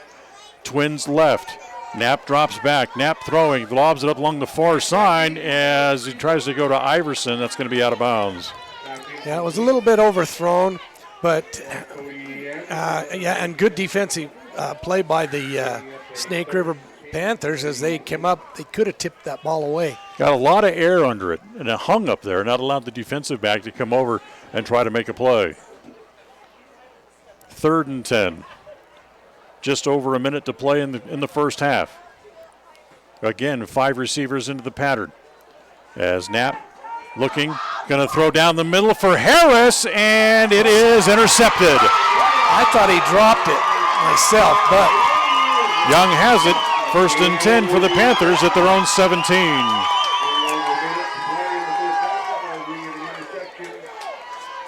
Again, he just throws it up there, and it just hangs up there. Puts way too much air underneath it and he ends up throwing it in double coverage as both the safeties are able to come across and make a play on the ball. Yeah, plenty of time for him to get into position to intercept that ball. So 1:01 to play in the half. Panthers have the ball back. First turnover of the game for either side. Gilbert throwing up the sidelines, and just out of the reach of his intended receiver was Young this time, and still about a half a yard too long.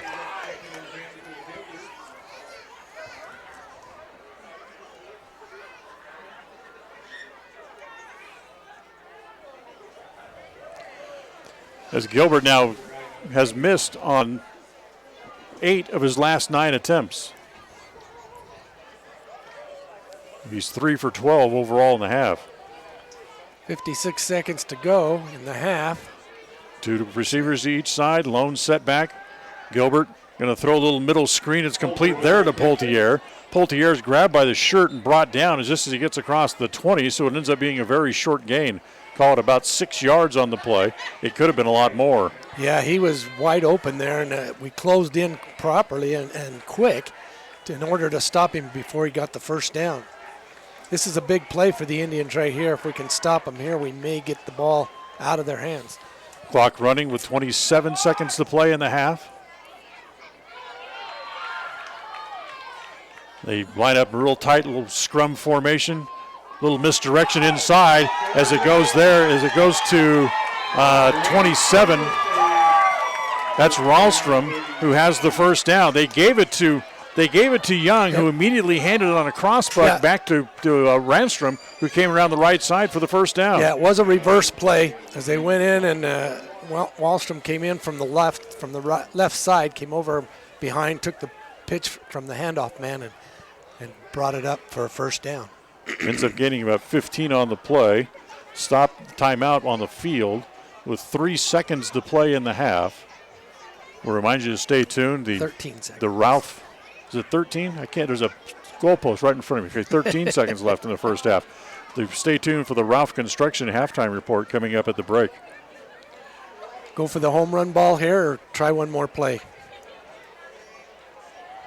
You can go for the home run ball. You still got timeouts left. Yeah, they've got timeouts, but the thing of it is if it's a long play, a developing play, it could run the clock down. You've got one timeout remaining. And with that kicker and his leg, all you have to do is get to about the 30-yard line. True. So you really only need about 25 or 30 yards, and you would probably be in field goal range. As the two teams still talking about it, Preston defense comes back onto the field. Here comes the Snake River offense back out as well now. Last year, Snake River really surprised Preston at Preston and beat them like 34-27 last year. That was still a good game, Gilbert wants to throw. Going to chuck it down the far sideline, and it's going to be, again, well out of the reach of Poltier. And with it being incomplete, that puts 7 seconds still on the clock. So another chance for another home run ball. Justin Inglet running stride for stride with Poltier, had him right there. Yeah, you still got 7 seconds left. You got time to run a play and get a quick timeout or get out of bounds and still try to set up a field goal attempt here late. But that means that whoever catches the ball doesn't have a whole lot of time for running around. He's either got to get down and call timeout or get out of bounds fairly quickly. Right. 2 receivers left, a couple of men in the backfield. As they hand it off as it goes to Young. As Young is stacked up, gets up to the 45-yard line. That's the way the first half is going to end. So they miss out on any kind of a scoring chance as the first half comes to an end. If we played 2 quarters and we're tied at 7. Stay tuned. The Ralph Construction halftime report is coming up right after these messages. KACH, mylocalradio.com. If you're doing some cleanup work around the yard, the house, the garage, or the farm, remember, you can turn scrap metal into cash when you take that metal to Idaho Salvage and Metal in Preston. They pay top dollar for aluminum cans, aluminum window and door frames, brass and steel. They take junk cars and trucks, farm equipment, and industrial gear. So rather than taking that stuff to the landfill, park it on the scales at Idaho Salvage and Metal on West Oneida in Preston. Are you looking for a different kind of spot for lunch, dinner, or to do catering for your next event? Then try the Island Bowl Grill inside Poppin' Pins right here in Preston. At Island Bowl Grill, they have the best Hawaiian fare in the area. The combination of teriyaki and Korean influences can only be described in one way: mouth-watering. Offering 3 different catering options, Island Bowl Grill can host your next party in-house at Poppin' Pins Bowling Center. You can pick up for takeout, or they can come right to your house and prepare the food on site for your next party. What could be easier? Go to poppinpins.com for more information on Island Bowl Grill, or call 208-425-6128. Poppin' Pins Bowling Center, 411 South US Highway 91 in Preston. It's always refreshing to shop where you know you're appreciated. It's even better when you can get everything you need. Quality parts at fair prices. The team at Preston Auto Parts CarQuest appreciate every customer. They work hard to make sure that you have the right part the first time, on time. Whether it's motorcycles, farm and ranch, lawn and garden, or car and truck parts, you can always get it all at Preston Auto Parts CarQuest. Stop in today at 17 South State Street in Preston. The Halftime Report is brought to you by Ralph's Construction. More and more people are moving to the Preston area to live and retire. Since 1978, Ralph Construction's been building custom homes in the Blue Sage Park community, the only 55-year-old plus community in the city of Preston. Come see the downsize, no-hassle lifestyle that Blue Sage Park offers. Ralph Construction will build to your custom specifications, or you can choose one of their existing floor plans. They're just starting phase 2, so there's plenty of great lots still available. Ralph Construction. Call for more information, 435-232-1837. Lawn care and snow removal included. Blue Sage Park by Ralph Construction, 435-232-1837. KACH.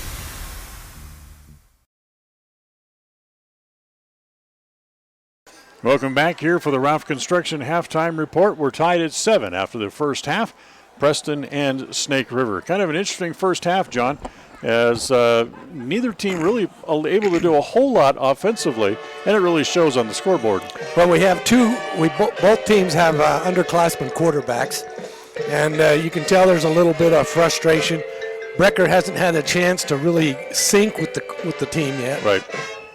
But I think he's doing a good job. He's having to roll out more than he'd like. He's a pocket passer. He's dropping back, but he's being pushed out of the pocket in a hurry. So he's got to find his receivers a little quicker instead of trying the home run ball downfield. Preston able to score on a turnover. They block a punt. Connor Schaefer able to pick the ball out in midair and put it in the end zone. Right, and that's been actually our only score was a defensive score, which is awesome. You know, we'll take those any day. But yeah, we got to watch that run as Snake River builds momentum. So we'll take a 1-minute timeout. We'll come back and we'll hear from the varsity volleyball coach, Kalaska Haskell, as she talks about the way their year ended up. We'll do all that right after this. KACH, mylocal.radio.com. Simple ingredients for a pigskin feast. Equal parts offense and defense, plus a dash of special teams in the clutch. And top it off with a heaping of screaming fans. Get your pigskin fill right here on the Aggie Sports Network. Utah State heads to Colorado Springs this Saturday for a showdown against Mountain West Bow Air Force. The pregame show starts at 7 with the kickoff at 8:15. Hey everybody, this is Scott Girard, and this is your home for Utah State Athletics. 105.5 FM and AM 1340 KACH Preston. The fourth quarter of tonight's game is brought to you by Webb Funeral Home. Whether a loved one passes suddenly and much too soon or after a long and fruitful earthly journey, the families of Northern Cache Valley have known for years they can rely on sensitive and professional care from Webb Funeral Home. Now in their beautiful full-service facility on the south side of Preston, Webb Mortuary urges you to consider the benefits of pre-planning final arrangements in order that your wishes are carried out and difficult decisions are not left to your surviving family members. Make an appointment soon to talk about pre-planning with your friends at Webb Funeral Home. KACH. Welcome back. We're at halftime as the Indians are in Blackfoot tonight, taking on the Snake River Panthers. Our halftime guest tonight is the head coach of the Preston Lady Indians volleyball team, who had their season come to an end on Tuesday night when they lost in straight sets in the playoffs to the Burley Bobcats, who they lost to a couple of times already during the year, as Kalaska Haskell, our guest. Certainly losing the other night was not the way you wanted your season to come to an end. Yes, absolutely. That wasn't in our game plan. That's not what we had our eyes set on. But at the end of the day, we just have to understand that's what it is, and we learn from it, and we continue making sure that we are taking care of each other with our bond, and realizing that it's just a sport at the end of the day. I guess probably the most frustrating part is you had 3 shots at Burley, and you only end up taking 1 set from them out of all 3 matches. Yeah, that's hard. Going into that match beforehand, it was kind of a little nerve-wracking of knowing, okay, it's Burley again. We have a hard time shutting them down and finding a rhythm with them. We always tend to play timid, and that's just hard to watch as a coach, hard to make sure we don't get like that. We had a strong practice the night before, thinking, okay, yes, we can do this. Like, we all believed it. We came out and we started playing like that. And I told them they were playing fearless, and they really showed their desire. And then towards the middle of that set, towards the end of that set, right in there was just this giant leap where Burley just took off. And I think that kind of just solidified it for our girls some. It was that hopelessness that they just felt like they could not come back. And I'm not sure exactly why. And of course, you don't wish for that ever to happen for the girls that you're coaching, but that's kind of really what happened. On the positive side, your first year as head coach, there was a lot of good things that happened. Yes, and that's something that I reminded them afterwards when we were talking in the locker room. Of course, that's a hard time just dealing with their emotions. They're young, they're teenagers, and that was a hard thing. They just got kicked out of the tournament, and that was the end of their season. And so that's not what they want, but we talked about it, and we each had some moments where we got to talk about the things that we really wanted each other to remember from this season. And then, too, I reminded them of the successes that they've had. Giant winning season that we haven't seen in years here at Preston for our volleyball team, beating the #1 team right now in 4A, being their only loss on the season. That's a huge accomplishment. And I think that, yes, our ending of our season and the latter half wasn't exactly what we wanted, and it didn't go the right direction, but at the same time, those were good things that we did. And so just reminding them always about those things is just my constant thing that I always want them to remember. Look forward to next year. You only lose 3 players off of this year's roster. Yeah, it's exciting. I think that's some of the, the mindsets with them. Of course, they're very aware girls. They're always planning ahead and things like that. And so they're really excited to get back at it. They talk about club all the time. They talk about summer stuff. What are we going to do? Where are we going for team camps? Not saying they don't care about, the season that we were in and finishing it or whatnot, but they were just that anxious, knowing that, okay, it's coming to the end. What are we going to do to keep ourselves in this state right now and push more? And that's exciting. You don't always get girls like that have that drive, but they're determined to, yes, be excited about how they did well this season, but then make a bigger move next season, throw some ruffles out there and really establish themselves as a stronger program. This is high school volleyball, and because it is high school, kind of put you on the spot here. Give your team a letter grade for this past year. Well, I would say the first half of the season, I would give them an A. Towards the latter half of the season, you're looking more at a C. And I think that that's something that they would be honest with saying as well. They actually probably would be more critical on themselves, to be honest.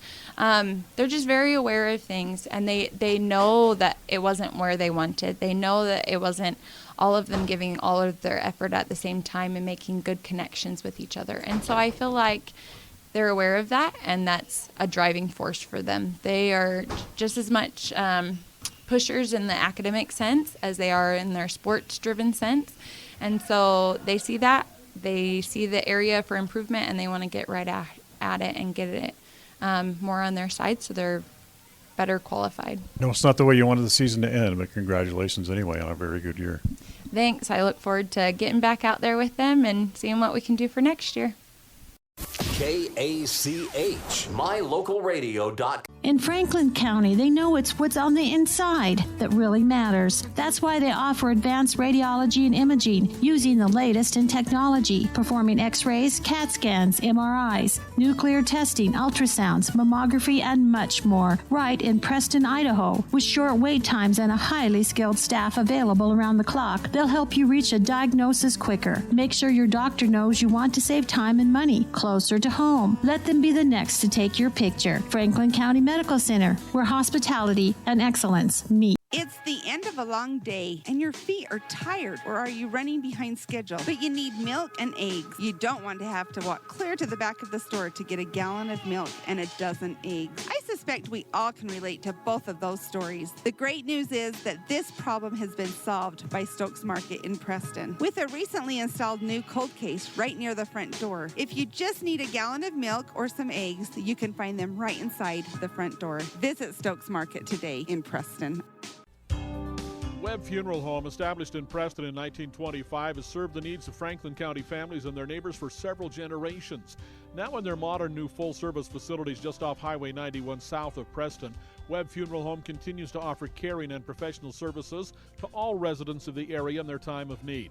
Funeral directors Douglas Webb, Ron Smaley, and Jordan Webb, along with aftercare specialist Jody Rasmussen, thank you for your trust in them and welcome your questions and concerns anytime. A message from your friends at Webb Funeral Home. Interviews, highlights, and analysis with the best in the business. Here we go. Others can talk about the game. Only one source can deliver the goods. And it can only be found right here on the Coach Gary Anderson Show on the Aggie Sports Network from Learfield IMG College. The Coach Gary Anderson Show, live from Wingers in Logan, Thursday nights at 6 on FM 105.5 and AM 1340 KACH. KACH.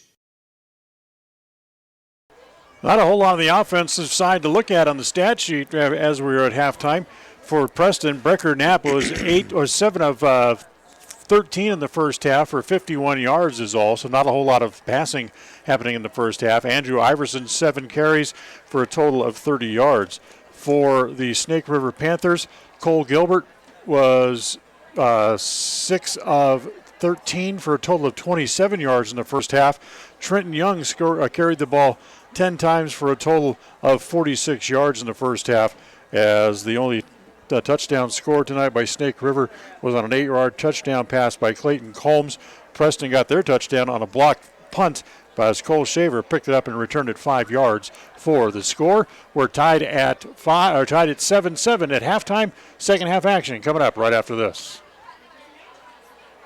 KACH, mylocalradio.com. More and more people are moving to the Preston area to live and retire. Since 1978, Ralph Construction's been building custom homes in the Blue Sage Park community, the only 55-year-old plus community in the city of Preston. Come see the downsized, no-hassle lifestyle that Blue Sage Park offers. Ralph Construction will build to your custom specifications, or you can choose one of their existing floor plans. They're just starting phase 2, so there's plenty of great lots still available. Ralph Construction. Call for more information, 435-232-1837. Lawn care and snow removal included. Blue Sage Park by Ralph Construction, 435-232-1837. In the good old days, you did business with people who treated you well, had a firm handshake, and looked you in the eye. At West Motor here in Preston and Logan, that's the way we did it. Since then, we've grown and added technology, but we didn't leave the good stuff out. We still offer a free car wash when you're in for service. We offer quality Chrysler, Dodge, Jeep, Ram, and Ford vehicles. We look you in the eye when we give you our no-charge lifetime powertrain warranty, and we finish every deal with a firm handshake. The good old days were good, and these days are good too. We know, we've been here all along. Visit West Motor today.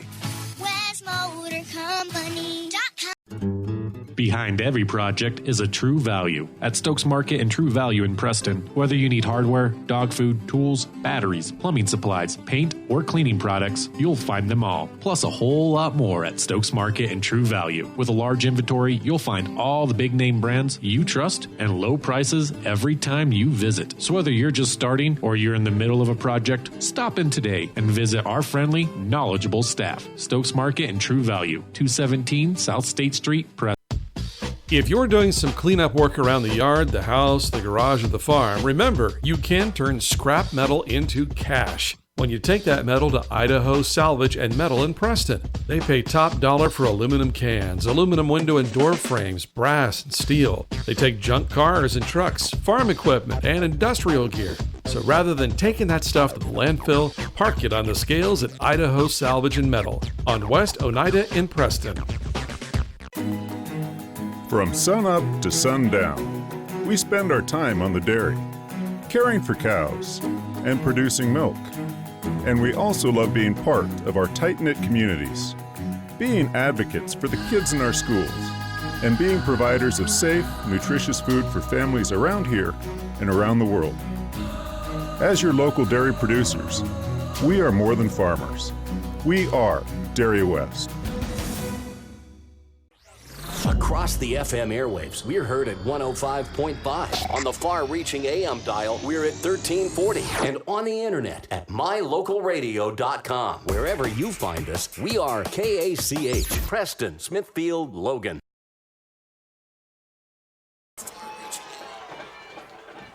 Well, Preston's out ready for the kickoff, and Snake River's just now coming back out onto the field, so they score here, put 3 minutes back on the clock, so we have about a minute and a half before we get to the kickoff for the second half, as Preston will receive that second half kickoff, as Snake River won the toss and opted to receive to open the game. So Preston will get the ball to start the second half in this 7-7 tie. Yeah, I'm surprised, with Snake River coming out so late that there wasn't a penalty, because they're supposed to be out by a certain time. But unless they prearranged it, but I don't know if they did or not. But it is senior night, but they didn't really do anything special at the halftime break. The band played for a few minutes, but nothing really special there. As waiting for all the Snake River players and coaches to get back down here and assume their spot back on the sidelines. As Preston offensively needs to find some sort of a groove here with the sophomore quarterback, Brecker Knapp.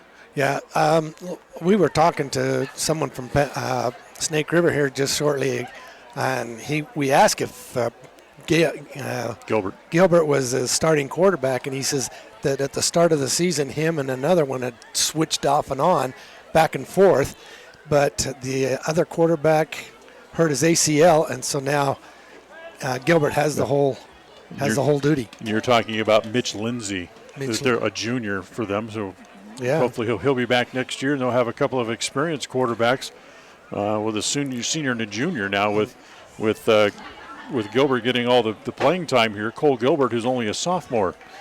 So this game, with a couple of sophomore quarterbacks playing because of injury, as in case you're been living on another planet for the last week. Ty Hyde suffered a shoulder injury against Pocatello a week ago and has a shoulder strain and not even in uniform tonight. Scott Dunn also still nursing back that broken arm, and he's not in uniform tonight either. So it's a tough one, and I can't even guess what the locker rooms were like. I'm sure Snake River's coach was a little upset because they're not playing like a third-ranked team.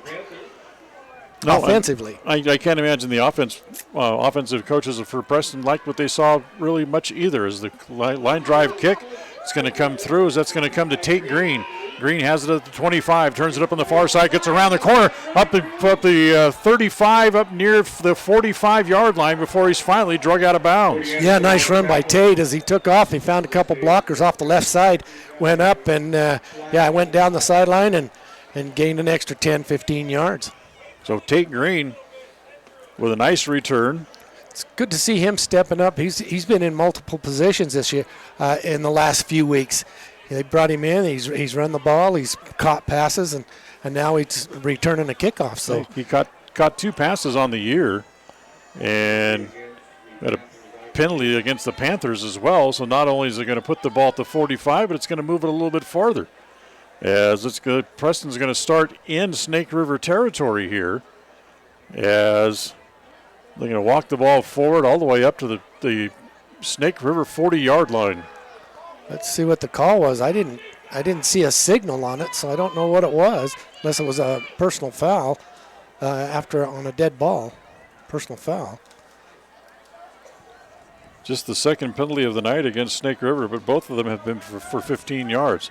Not going to tell us what it was, so 1st and 10 Preston as they start from the Snake River 40 to start the second half. Knapp tosses to Iverson, coming right. Strung out well by the Snake River defense, and it'll be no gain. He just does get back to the line of scrimmage. Yeah, he was strung out right there, trying to look for a hole, so he kept going north and south, and unable to hit that turn up to the east side. So no gain. 2nd down and 10 coming up, as Preston will put 3 receivers left this time. Knapp, Harris, and Garrett Ward. Single receiver right is Justin Inglet as they get the play in. As Iverson stays in, he'll stand at the right hip of Knapp. Bad snap as Knapp has to go down and get it, and then has his feet swept out from under him. Maybe a loss of about 6 yards. Well, he bent over to pick that ball up, and it's so easily he could have been knocked out of his hand as the intended tackler for him. Almost knocked it out of his hands. So, yeah, we were lucky to receive that one back. 3rd down rather, and 15 here for Preston. As this time they'll flip the formation. They'll put the 3 receivers right this time. Single receiver left. Iverson still in the backfield. Knapp has the shotgun snap, looking, throws up the sideline. It's complete as he goes to Cole Harris. And that's going to be close to a 1st down. Let's see where they spot it. Yeah, it's where they spot it. I think they're going to spot it about a yard short, it looks like. Yeah, they had to the officials standing. Yeah, they had to get right to the 30-yard line, and it's just short. Well, actually, it's on the 32, 33. So it's a couple of yards short. It's 4th down, and call it 2 here for the Preston offense. Single running back is Iverson. Knapp's going to roll left, throws underneath, and it's intercepted. 2nd interception of the night, brought down at the 40. Yeah, he telegraphed that pass right into the arms. I believe it was intended for Green, or was it Connor? Right there, and the defender stepped right in front of him and took it. So the 2nd time that Snake River has picked off Brecker Knapp here. They did it late in the 1st half as well. So 1st and 10 from their own 30. Snake River has it. Kind of a bunch offensive formation as they hand it off as it comes to Young. Young trying to get around the left side, sticks his foot in the ground, cuts it back inside. He'll gain a couple of yards. It'll bring up 2nd down and 8. Yeah, he dove right into the hands of Tate Green, and I couldn't see who else was that. Oh, Connor. For Young, that's his 11th carry unofficially for 48 yards so far here in the game. 7-7 as we play here early in quarter number 3. Dan Hubbard along with John Slaughter with you tonight from Snake River High School in the season-ending game. Hopefully not season-ending. We'll see what happens with the playoffs coming up next week. Handoff. That goes to Combs.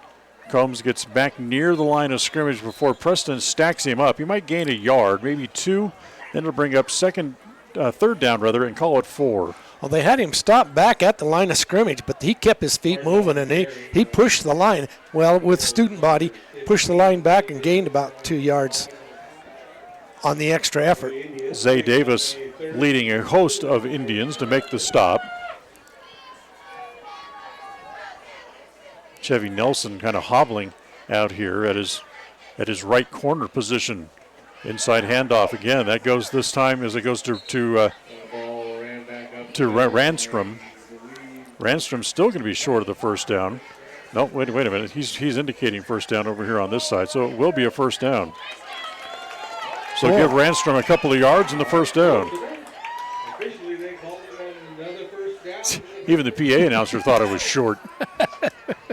I don't feel so bad now.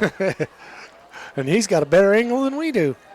He's down just about 10 feet. So right at midfield, 1st and 10. As they'll give it to Young. Young coming left, runs into a whole host of people, including Tate Green there, as is Zay Davis to knock him down along with Andrew Iverson. And he'll pick up about 3 yards.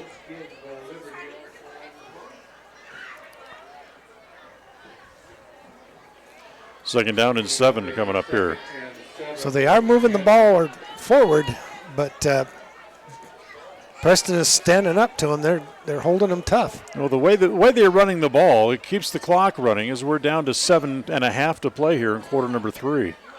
Inside handoff again as another short gain right up the middle, as that was carried this time by Armando Garza, one of the seniors on the club. Tate Green, first man to reach him. Zay Davis and a few others there, some of the big linemen there. 2-yard gain on the play, 3rd down and 4.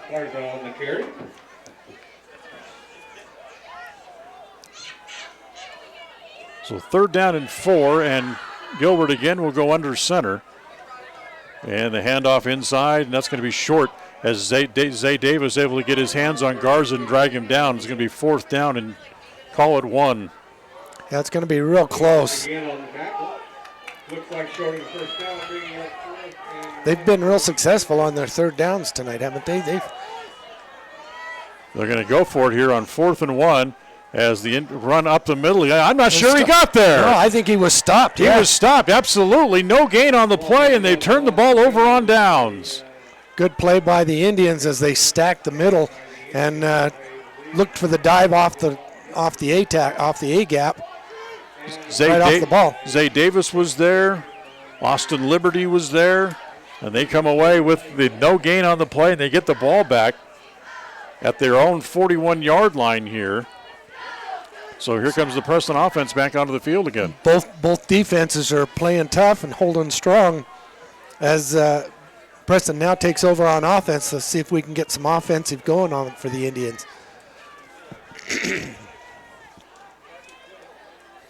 Handoff, Iverson right up the middle, breaks it, man gets away, and he's gone. Iverson's going to go 60. 40 that is the 50-yard line. I thought it was the 40. It's the 50-yard line. So he goes 50 yards for the score. Had to wait for the players to get out of the way so I could see what yard line he started at. That was a great run by Iverson as he took off onto the right, hit the gap, the B gap, and went right through. Broke one tackle, and then he was off to the runner, off to the races. That's what Preston needed, a 50-yard touchdown run by Iverson. He was due. He's been stopped all night. The kick is up and good as Garrett Harris bangs it through. Preston goes on top, 14-7. Here with still over 6 minutes to play in the 3rd quarter. We're back right after this. KACH, mylocalradio.com. Welcome to West Motor Ford. We love happy customers. With multiple financing options, it's easy to drive your new vehicle home. We offer a full line of new Fords and a constantly changing pre-owned vehicle inventory. Our service department is top-notch with technicians trained for everything from routine maintenance to major repairs. With a large selection of parts and accessories, including tires, we've got you covered. So come in and let us turn up your happy meter. Visit West Motor Ford in Preston today.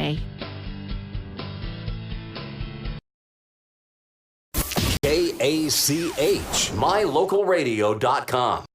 Kick. Liberty kicks off for the Indians as it comes down to the return to about the 36-yard line as it was Young returning the ball. Trayton Young returned the ball. They'll spot it at the 36-yard line, and that's where the Panther offense will come back on the field. So Preston gets a huge touchdown on a 50-yard run by Andrew Iverson. The good point is they've been running down the clock, and we were able to get a score in there and go ahead while they run down the clock. Now they'll see a little more urgency. Inside handoff, Young. Zay Davis, the first man to hit him. Short gain, if anything. Yeah, that did not fool Zay as he saw the handoff and the slant right in there. It went, Gilbert dropped back like he still had the ball, but Zay was able to, didn't fool him at all. That rushing touchdown by Iverson was his 7th run for a touchdown this year. 1 yard gain. 2nd down and 9. Fake handoff this time. He wants to throw down the middle. Tries to go to Poltier, and he's finally got him as there to make the tackle. Still struggling to get him down as the tackle's made by Chevy Nelson. It's a big gain all the way to the Preston 20-yard line. Yeah, that was a great throw, and I've been expecting that all night long. They've thrown that ball maybe 4 or 5 times, and yeah, that's their first connection on the big, long home run ball. Every ball he'd thrown, Poltier has gotten a little bit closer, and he finally able to drop one in his hands. It's a gain of 35 and a first down. All the way up to the Preston 20. 2 running backs in the backfield, a couple of receivers right as they'll give it to Young straight ahead through a big hole straight ahead as still on his feet. Up to about the 12 where they finally blow the whistle. That was a good run by Gilbert. That'll be a 7-yard gain. So 2nd down and 3 here. As again, they look over to the bench, try to get the play in. Gilbert out of the shotgun this time. Again, he hands it off straight ahead as it goes to Young. Tries to bounce it out left, but Zay Davis able to corral him and drag him down. Zay Davis says, "No way, you're on my turf." But he has another first. He has another first down as he gains 3. First and goal for the Panthers. So 1st and goal from just inside the 10-yard line. So again, they have to go the full length of the 10 yards. As again, Gilbert to the sidelines to get the play, comes back in. See what they dial up here at 1st and goal from almost the 10-yard line. We're under 4 minutes to play in quarter number 3. 3 receivers left. 2 running backs with Gilbert as they hand it off straight ahead. Goes back to Young, touchdown. Yeah, wide open. They were anticipating a pass. Preston was, and this big hole in the middle as he went straight upfield and from the handoff, almost untouched. See if they're going to go for 1 or 2 here as it's 14-13. Looks like 2. They're going to line up and go for 2. It would give them the lead as Gilbert's going to roll right. He's got a big wide open area. Can he get in? Ducks his head. Preston says no. The official says yes.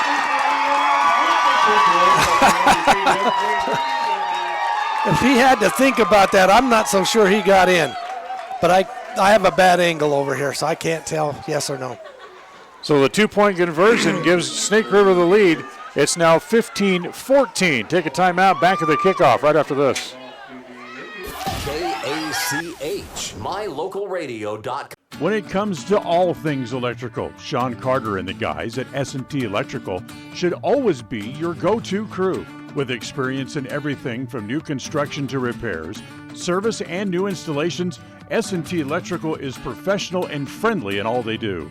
Your electrical work will be done right. Call S&T Electric today at 208-852-5878. This is Sean Carter with S&T Electric. It's what we do. KACH.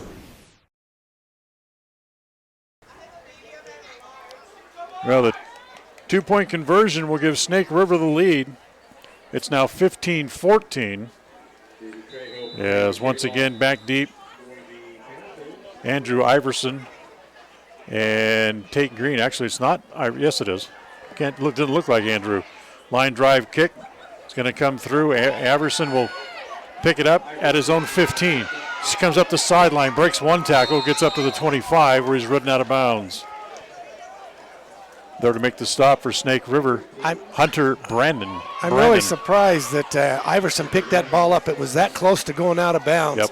That would have given him another kick. Well, give him the ball at the 35. Yeah. Another 10 yards further forward. So 1st and 10 for Preston as they start at their own 25. 3 receivers left here. Single receiver right is Inglet. They'll give it to Iverson straight ahead, and he's stacked up. Maybe loses a yard. Then it'll bring up 2nd down and 11.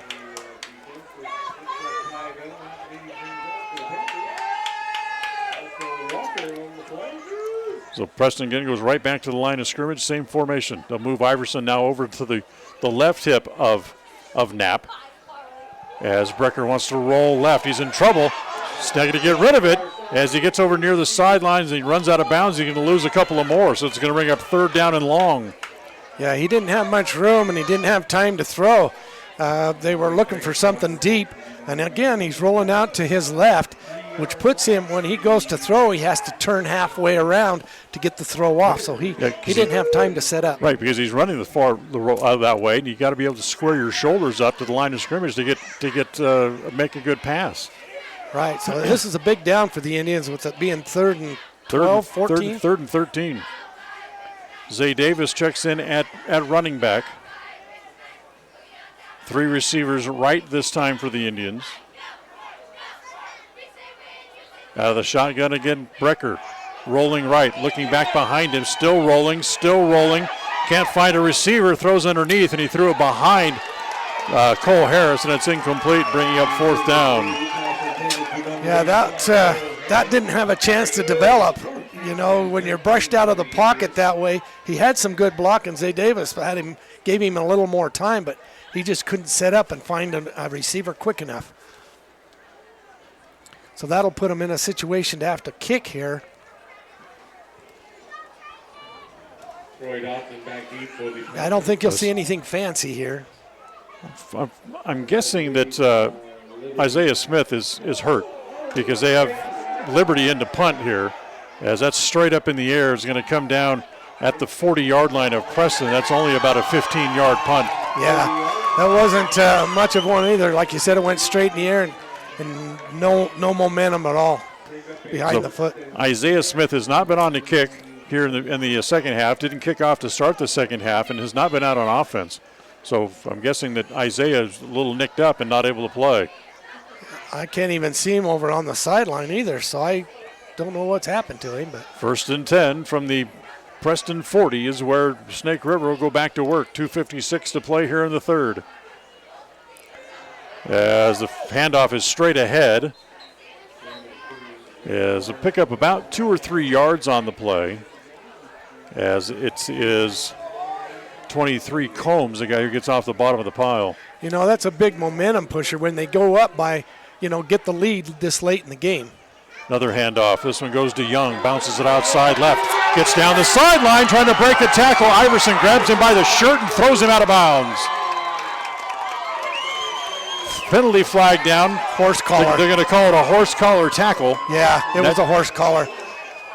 That was the only way he could have grabbed him. And horse collar, yeah. So it's a gain of about 17 plus the penalty. Half the distance. So that'll put him down about the 6-yard line. 7-yard line. And it'll be 1st and goal.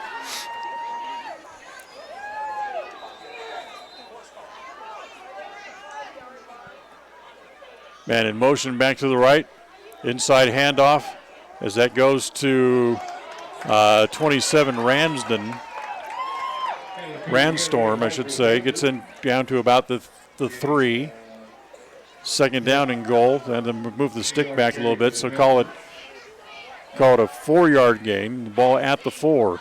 Yeah, momentum is definitely on Snake's side right now. Hand off again. Wide. That goes to Young. Bounces it outside, and he's in. Touchdown.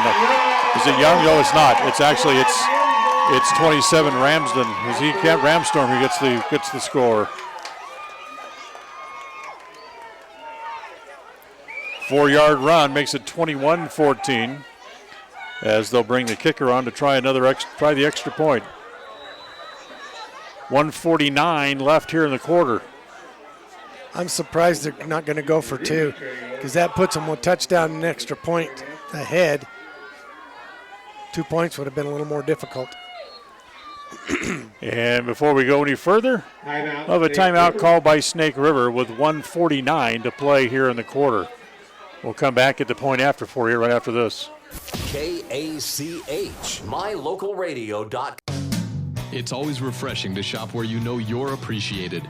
It's even better when you can get everything you need, quality parts at fair prices. The team at Preston Auto Parts CarQuest appreciate every customer. They work hard to make sure that you have the right part the first time, on time. Whether it's motorcycles, farm and ranch, lawn and garden, or car and truck parts, you can always get it all at Preston Auto Parts CarQuest. Stop in today at 17 South State Street in Preston. Listen for Dan Hubbard and Preston Indian Sports on KACH. KACH. So the referee whistling both teams back out onto the field after the timeout. We'll have the extra point coming with 1:49 to play. We found Isaiah Smith. He's a little gimpy on her right ankle. Yeah, he hopped down the stairs and now all the way out to the other side just on 1 foot. Now they're going to go for two after the timeout. That's what I thought they would do. As man in motion coming back here to the near side. Fake handoff, wants to throw to the back corner, wide open, and the 2-point conversion. Yeah, I couldn't figure out why they was just going for one, so I anticipated that. As the pass was complete to Kobe Trejo for the 2-point conversion, makes it 23-14.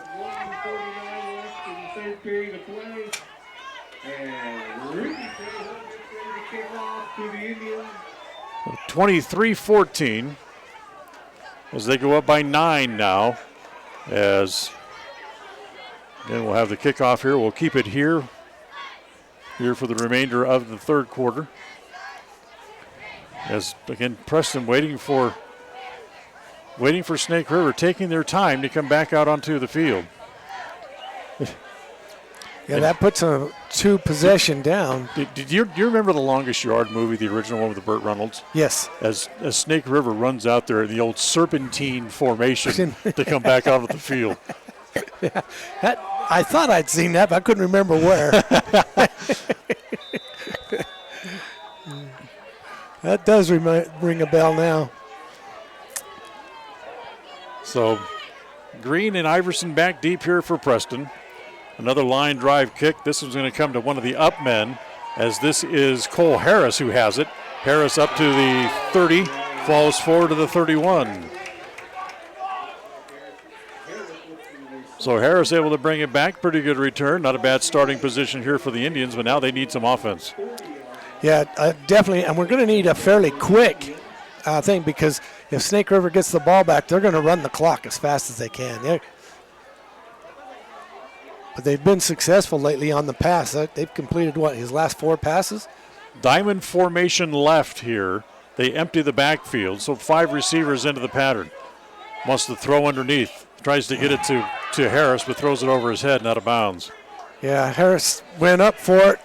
Both hands wide open, went right through his hands. So I think he had a chance to catch it, but had to go up for it. So Brecker Knapp, offensively, trying to get the team moving, has struggled a little bit tonight. They have a long run for a touchdown and a block punt that they turned into a touchdown, and that's their 14 points. Knapp again, pump fake left. Now throwing up the sideline, going out there as Gordon Knapp is overthrown, as Gordon couldn't get to it, and bring up 3rd down and 10. So a pair of incomplete passes on this offensive possession for Preston. Interesting call here. 3rd and 10. 3rd and 10. They put a couple of men in the slot, a couple of men out wide, and Iverson the lone setback. Fake to Iverson. Knapp looking again, throwing underneath, and tries to get it to Harris, and it's knocked down. Incomplete, brings up 4th down. So 3 straight incomplete passes. Preston goes 3 and out. That's not what the Indians needed. I'm just almost wondering at this point if you don't go to the freshman Ethan Thorson, who ran the ball very well, has a couple of very big games that they played at the freshman level. In fact, he had one game that he accounted for almost 650 yards of offense at the freshman level against Burley. Here's Liberty to punt as they're coming after him, and he throws it forward and it's incomplete. It's incomplete, yeah. That's going to be a big turnover as Snake River is going to take over on downs. So knowing that Preston had a different punter in there because Smith is injured, they sent the house to come and get Liberty. And it worked, yeah. And Liberty tried to just pull it down and tried to run, then tried to throw a pass and looked more like about a 14-foot jump shot. Yeah, it went over. He tried to just find a dead spot, knowing that at least they'd get the 10 yards back. Otherwise, Snake River would have had it on the 20-yard line. So 1st and 10. Comes the shotgun snap, comes here to Gilbert. Gilbert rolling right, throws back underneath, and it's incomplete. Had to try to come back, throw a comeback route as the pass was intended for Ranstrom, and it was incomplete. And Garrett Ward hit Gilbert right as he threw it, just after he threw the ball, put him hard. It was a nice hard hit by Ward. So 2nd down and 10. So the injury bug catching up with the Preston Indians again, just a little bit more. With another key player out. Another key player out. Inside handoff goes to Young, coming left. Ward has him. Iverson comes over and gives him a pop, but he's still on his feet. Blow the whistle. Your forward progress is stopped. That's how kids get hurt. It's an 8-yard gain. 3rd down and 2.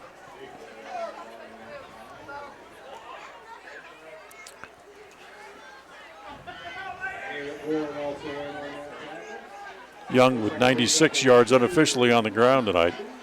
Less than a minute to play here in the 3rd quarter, 45 seconds to be exact, as they'll give it off again straight ahead as this goes to Combs. Combs with a short gain. So you can see, get enough to get the 1st down. Yes, he does. So Combs gets 3 yards, another 1st down here.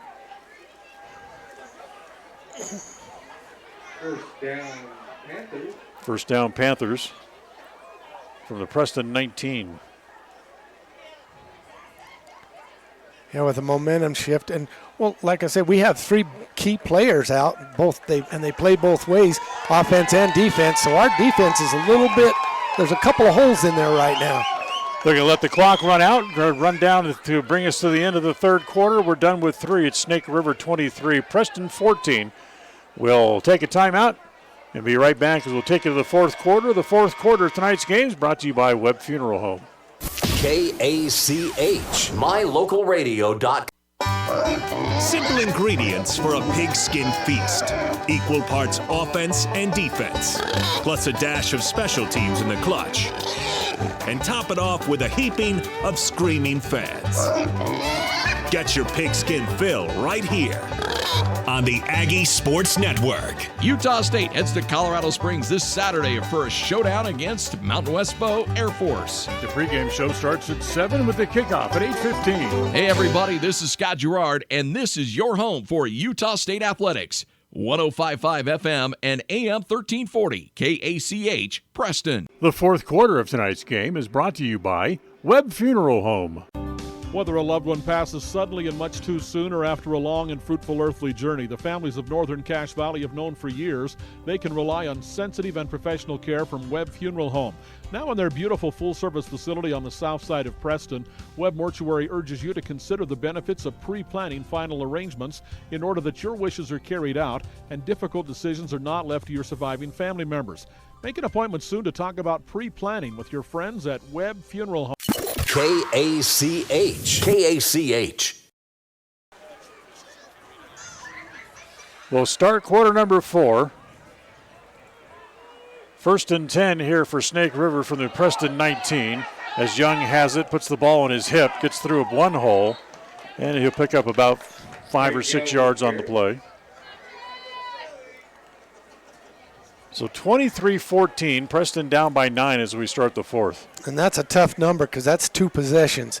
We have to get the ball back and score on 2 different possessions.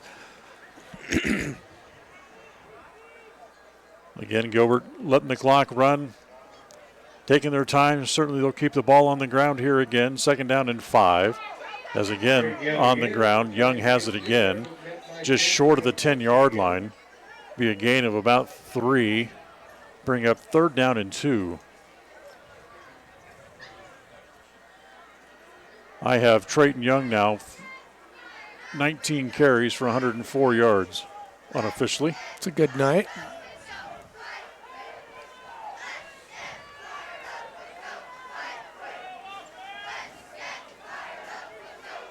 Young and Combs in the backfield. They'll give it to Combs. Combs slips out of one tackle and he's in. Touchdown.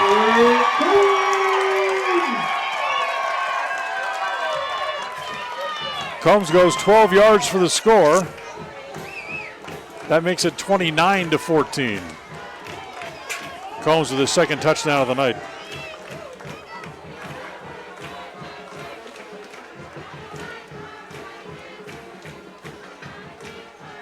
As again, they will try the conventional extra point. Spot kick is up, and it is good. 10:47 left here in the fourth quarter. That makes it 30-14. Snake River goes up by 16, and we'll take a timeout and be right back. KACH, mylocalradio.com. Webb Funeral Home, established in Preston in 1925, has served the needs of Franklin County families and their neighbors for several generations.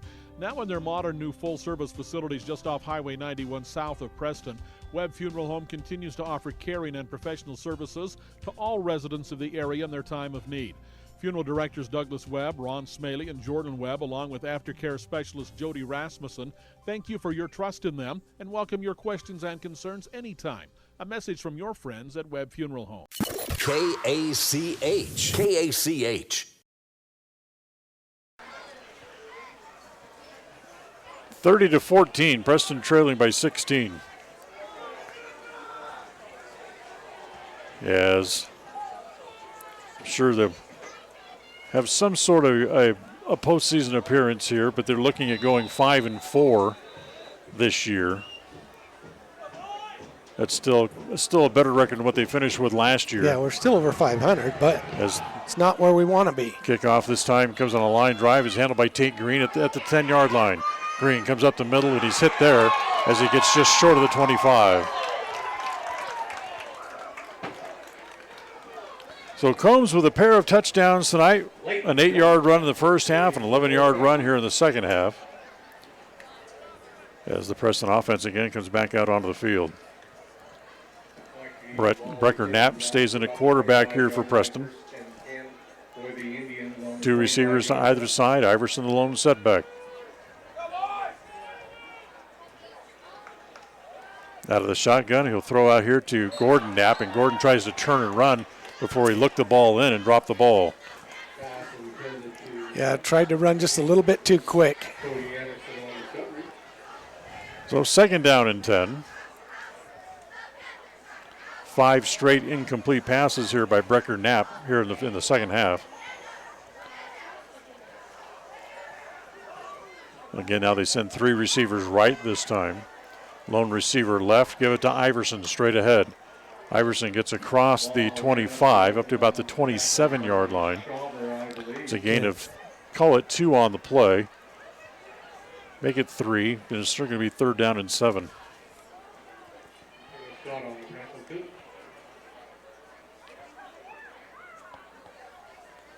$85 yards rushing unofficially for Iverson, but 50 of those came on one play. Knapp out of the shotgun, rolling right, still throws underneath. Tried to get it to Harris. I think Harris is out of bounds. He made a diving catch, but I don't think he got a foot down. No, I don't think he. Oh, they're marking it. They're going to call it complete. Wow. I thought it was out of bounds from here, but I can't see the sideline. There's quite a crown on this field here. It's one that I've seen this steep. 15-yard gain is the completion to Harris. 1st and 10. Moves the ball up to the Preston 40. The first down of the second half for the Indians. 9:37 to play as the clock runs. Misdirection. Handoff. That goes again to Iverson. There he goes again. They brought him down from behind, but he gets across the 40 up to the 37. 25-yard run for Andrew Iverson. That's a big play we needed. That'll turn a little momentum, but we've got to have 3 scores here now. Well, we can do it in 2. Puts we Andrew can do over it in 2 if we go for 2 points. Puts Andrew over 100 yards for the night. Zay Davis now comes in and checks in the backfield. 2 receivers to either side as they'll fake the handoff underneath as the ball is tipped and intercepted. The ball was tipped by Cash Jensen. It was thrown behind Zay Davis, and his hand reached up and caught it, and he had a defender right there behind him in order to catch that pass. Jensen deflected it. Garza picked it off. 3rd turnover of the night against the Indians. As the ball goes back over to Snake River with 9:07 to play in the game. If we don't get a quick turnover here, this could be the game right here, this series of downs. So 1st and 10. Poltier wide right. Full house backfield here as they'll throw it underneath. As it's underneath, it's thrown there to Ranstrom. Ranstrom can't get away with it from anybody. It's going to be a loss of a couple of yards on the play. Garrett Ward, Andrew Iverson, and Zay Davis all in on that play.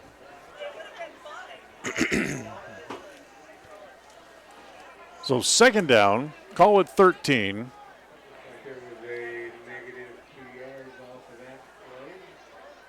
Bringing up a 2nd and 12 for the Panthers. 2nd down and 12. Clock runs, 8.5 to play in the game. 2 receivers right, 2 men in the backfield. They'll hand it off as it goes to Young. Young straight ahead, breaks down the sideline, still on his feet, in front of his own bench. Jukes, jives, still running, gets away from right, and he's gone. This is going to be a 72-yard touchdown run for Young. Yeah, that was quite a few missed tackles there. We had him back here around it would have been a 1st down anyway, around the 50-yard line, and we let him go. Yeah, guys playing out of position in the backfield for Preston as Young goes 72 for the score. That's his 2nd touchdown of the night. And they'll come on to try the extra point again. It's 36-14. Snap is pretty good. Gilbert with the spot. Whoops. As the extra point is no good this time.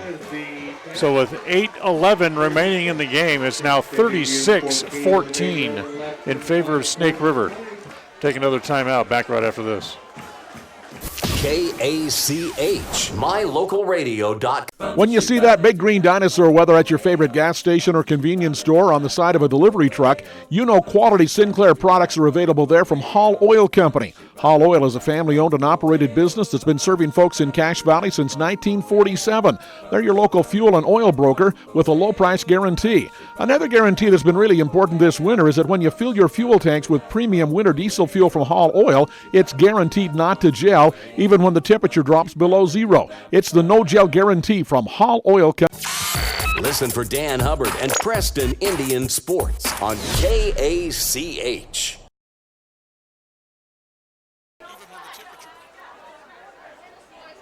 So a couple of long runs for touchdowns tonight, one by the Indians and one by the Panthers as Young goes 72 for the score. Makes it 36-14, 8 minutes and 11 seconds remaining here in the ball game. Iverson and Green in the deep for the Indians. This will be a line drive as it comes right at Tate.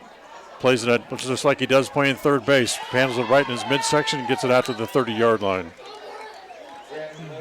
they've kicked to him all night long. Don't want to give Iverson a chance to run it. Well, Iverson's taking back a couple of kickoffs for touchdowns this year. Why not? Good hands by Tate Green, plays third base on the Indians baseball team. Yeah, he just cupped that right into the midsection and took it on a short hop. Knapp stays in at quarterback, 2 receivers to each side. Fakes the handoff, throws underneath, it's complete. This time as it goes to Inglet. Inglet's brought down short of the 40. Going to be an 8-yard gain on the pass play. 8-yard gain, but he was wide open. You know, when the ball was there, they closed quickly, but Snake River closed quickly. But he had a good chance to make a big play out of that. So nice catch by Inglet. 2nd down and 2 coming up.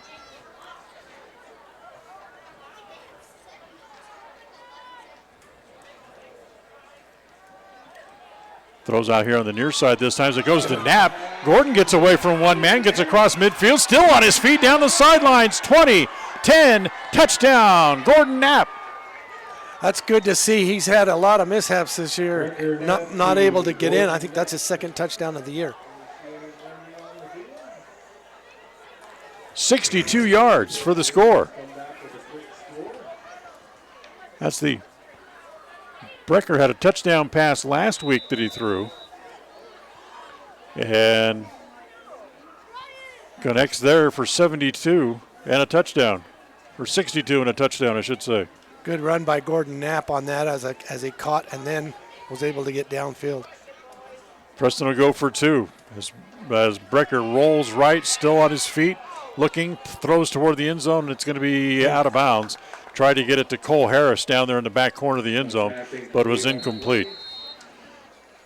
So 7:21 as Preston gets 6. They come up empty on the 2-point conversion, and it's now 36-20 with 7:21 to play here in quarter number 4. We'll be right back. KACH, mylocal.radio.com. More and more people are moving to the Preston area to live and retire. Since 1978, Ralph Construction's been building custom homes in the Blue Sage Park community, the only 55-year-old plus community in the city of Preston. Come see the downsize, no-hassle lifestyle that Blue Sage Park offers. Ralph Construction will build to your custom specifications, or you can choose one of their existing floor plans. They're just starting phase 2, so there's plenty of great lots still available. Ralph Construction. Call for more information, 435-232-1837. Lawn care and snow removal included. Blue Sage Park by Ralph Construction. 435-232-1837. KACH.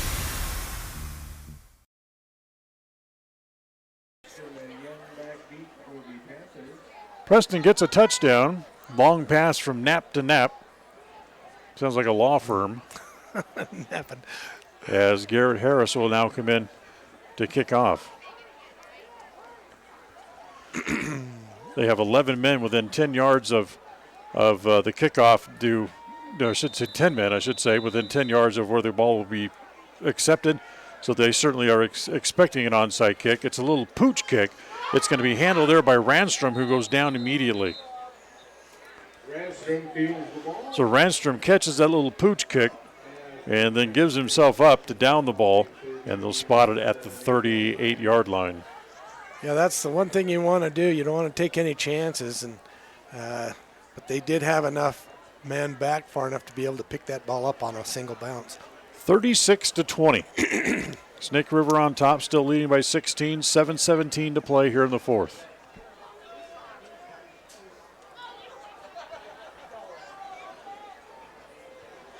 Under center is Gilbert. They'll hand it off.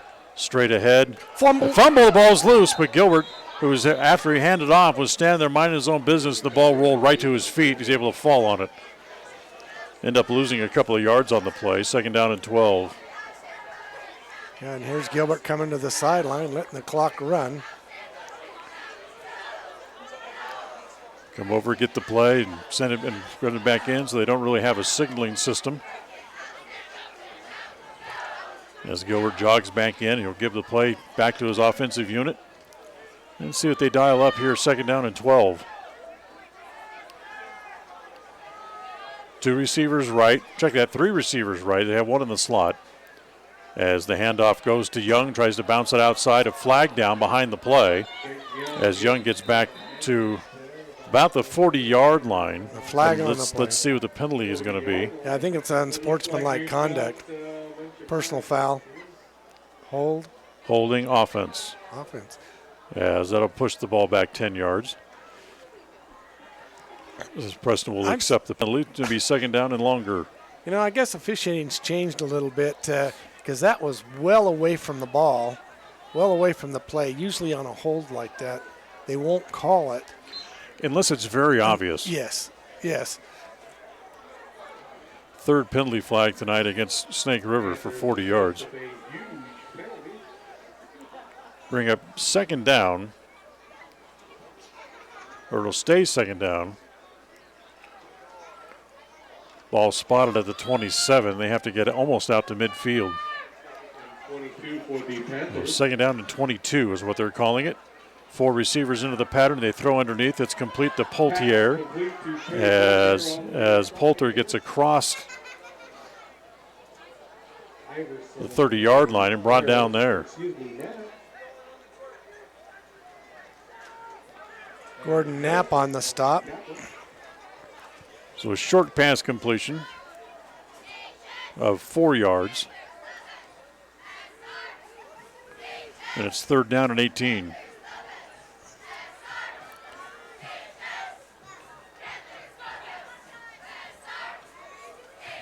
Yeah, they're going to let the clock run down as much as possible. Yep, just let it run. They'll probably just go running play before they kick it back to Preston. They can probably get the clock down to 5 minutes before they actually run a play, although it's ticking down. The back judge is going through the motion as the toss goes to Young. Gets back, he'll lose a yard here, but now they can let the clock run again and get down about 4.5 minutes before they have to kick it away. But timeout is called here by the Indians instead. So Preston takes the timeout. 4:56 to play. Thorson takes a good timeout. Doesn't want them to sit and let the clock run or run 30 seconds off before they kick the ball away. Right, we're going to need the ball and some time because we're down by 2 scores with 2 two-point conversions. Coming up tomorrow night, 7 p.m. pregame, 8:15 kick, as the Utah State Aggies will be in Colorado Springs to take on the Air Force Academy tomorrow night. A very important game for Utah State as they stay atop the conference, with BYU coming to town next week. That'll be a good game, be a fun game.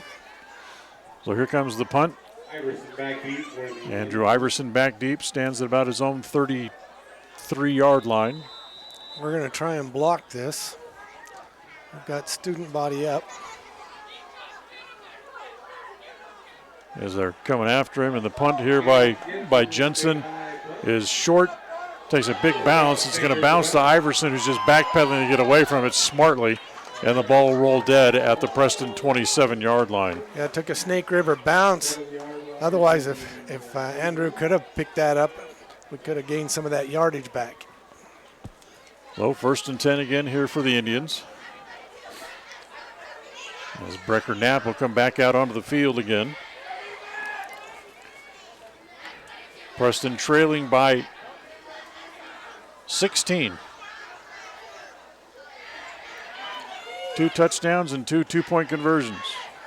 But they only have 4 minutes and 45 seconds to work with, so they got to get to stepping, as they would say. Garrett Ward wide. They'll throw underneath. It's caught there as the receiver puts his head down, gets across the 30 up to about the 32. That'd be a gain of 5. As that was Garrett Ward on the reception over there, I believe. Cole Harris comes back over here. He'll line up back over on this side as they go 2 receivers to each side again. 2nd down and 5 for Brecker Knapp. Rolling right, still looking, throws underneath, and over on the Preston sideline, that's going to be incomplete, I believe. Yes, they tried to get it to Garrett Ward that time.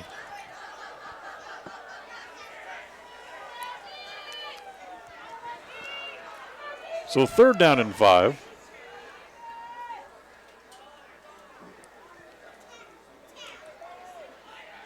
As Brecker stands and looks over toward the sideline. Clock stops with 4:10 to play on the incomplete pass. 3 receivers right. Brecker looking right. Wants to throw down the sideline as Harris runs over a man.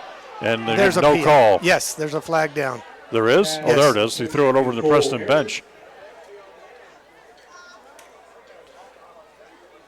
So Harris runs into the man, and it'll be pass interference against Snake River.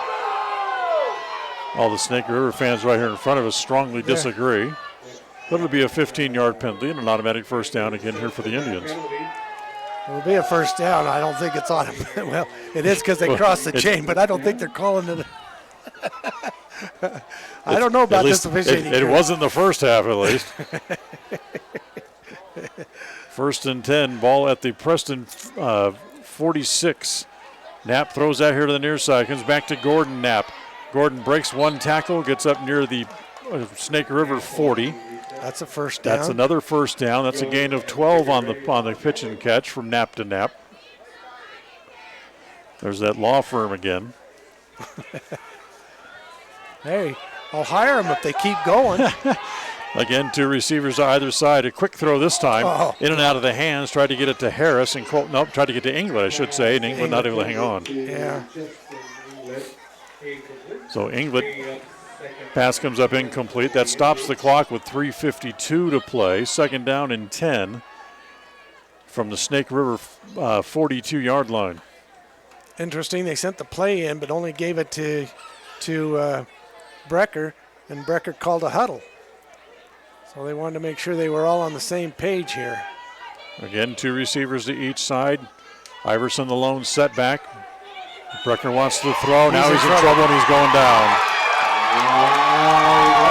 Yeah, I don't have his name, but number 58, he came in untouched as he broke through the line, and he was on top of Brecker. Knapp just that quick. That's Ty Belknap with the sack. So a big loss all the way back to the Preston 45-yard line, and it's going to bring up 3rd down and very long. 3rd down and about 24. Knapp wants to throw, straight drop. Looking, now just flings it up in the air. Just almost a punt, and it's caught by Harris for the first down. Are you kidding me? As he gets across the 40, and now a flag comes in late. And now there's a scuffle over there a little bit. 2 players going at it. As Garrett Ward is over there amongst where all the players were down. Looked like one of the officials actually tripped over a player over there. But it's going to be a first down. Amazing. Just a 25-yard just flip it up in the air by Knapp, and Harris able to bring it down. Harris had to jump up too. It wasn't an easy catch. He went up with both hands and like a good basketball jump and rebound and pulled that down for the Indians. So 1st and 10. Ball at the 15-yard line. 3 receivers left here for Knapp. He's going to roll left, looking, almost rolls into a sack. Now he's going to roll and finally has no place to do it, no place to throw it, just so throws it out of bounds. Yeah, he threw it out to get rid of it. He was in hot pursuit there. He didn't have any room to run either, because they had 3 or 4 defensive men right on him as he was going to throw the ball. Couldn't set. That's why rolling out to his left is hard for him. He has to come across his body. So 2nd down and 10, 2:52 on the clock as it stops with the incomplete pass. 3 receivers left, handed off to Iverson, straight up the middle. Andrew breaks 1 tackle. Finally, he's grabbed onto it about the 5-yard line. As that'll be a gain for Andrew, get him down to just about, be a gain of about 9, so 3rd down and 1 coming up.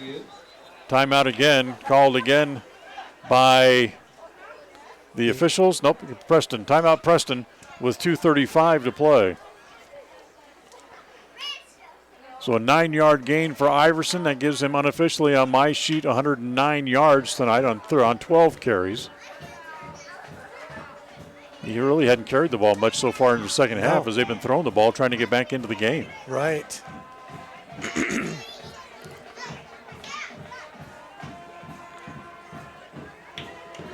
So Brecker, who's hit a couple of big passes here, is approaching 200 yards in passing so far here in the game now because he's hit a couple of big passes. Yep, if we hadn't let up a couple of touchdowns, this could have been a really close game. You know, we kind of bent on the defense a little bit, which is uncharacteristic of this team. Usually they're stellar in the second half. So they'll send 3 receivers left here, will the Indians, after the timeout. Single receiver over here as it comes to Knapp, and it's in and out of his hands. And another flag down, another pass interference call. This one's going to go against Young. Yeah, that's as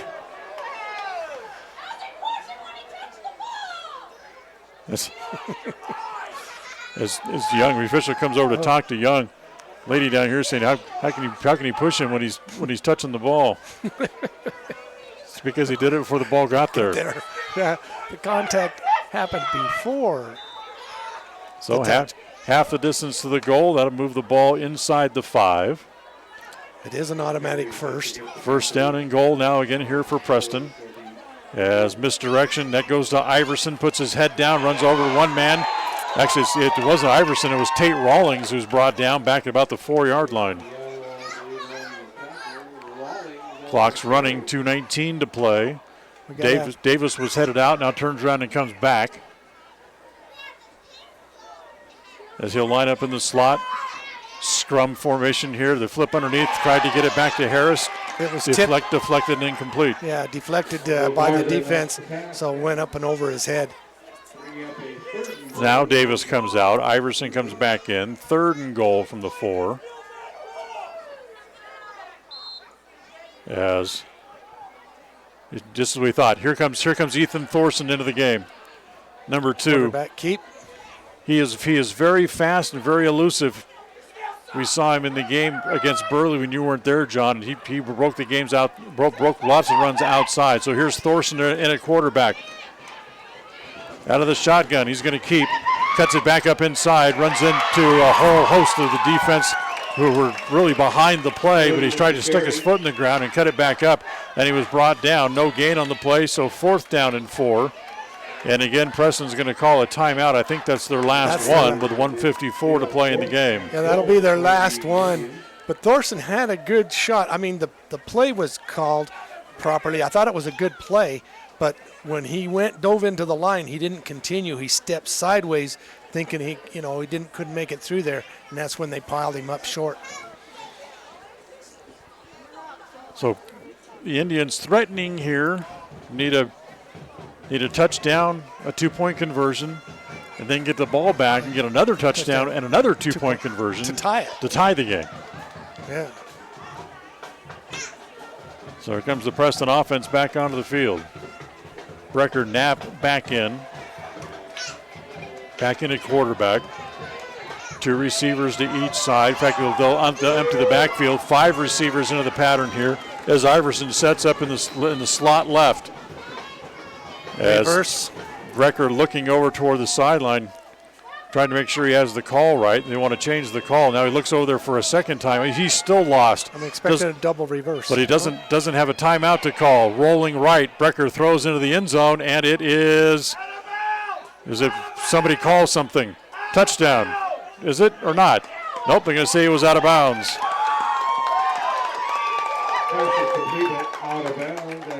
So the pass was complete to who's got the ball over there? Pass was complete to Garrett Ward. But that was 4th down. Yeah. Apparently Garrett couldn't get his foot down in bounds. It was 4th down, so they'll turn the ball over on downs. 1st and 10, Snake River from their own 5-yard line. 1:49 to play on the clock. Preston out of timeouts. So really just one first down here for the Snake River, and they can run the clock out. One first down or positive gain running the clock down. They can do it in 3 or 4 downs with even kneel down the last one. So 1st and 10 as they give it outside, as they give it to Combs. Combs gets up near the 13. That'll be a gain of about 8 on the play. 2nd down and 2. Gilbert comes over for instructions as he, lets the clock run. So now he'll head back and call the play.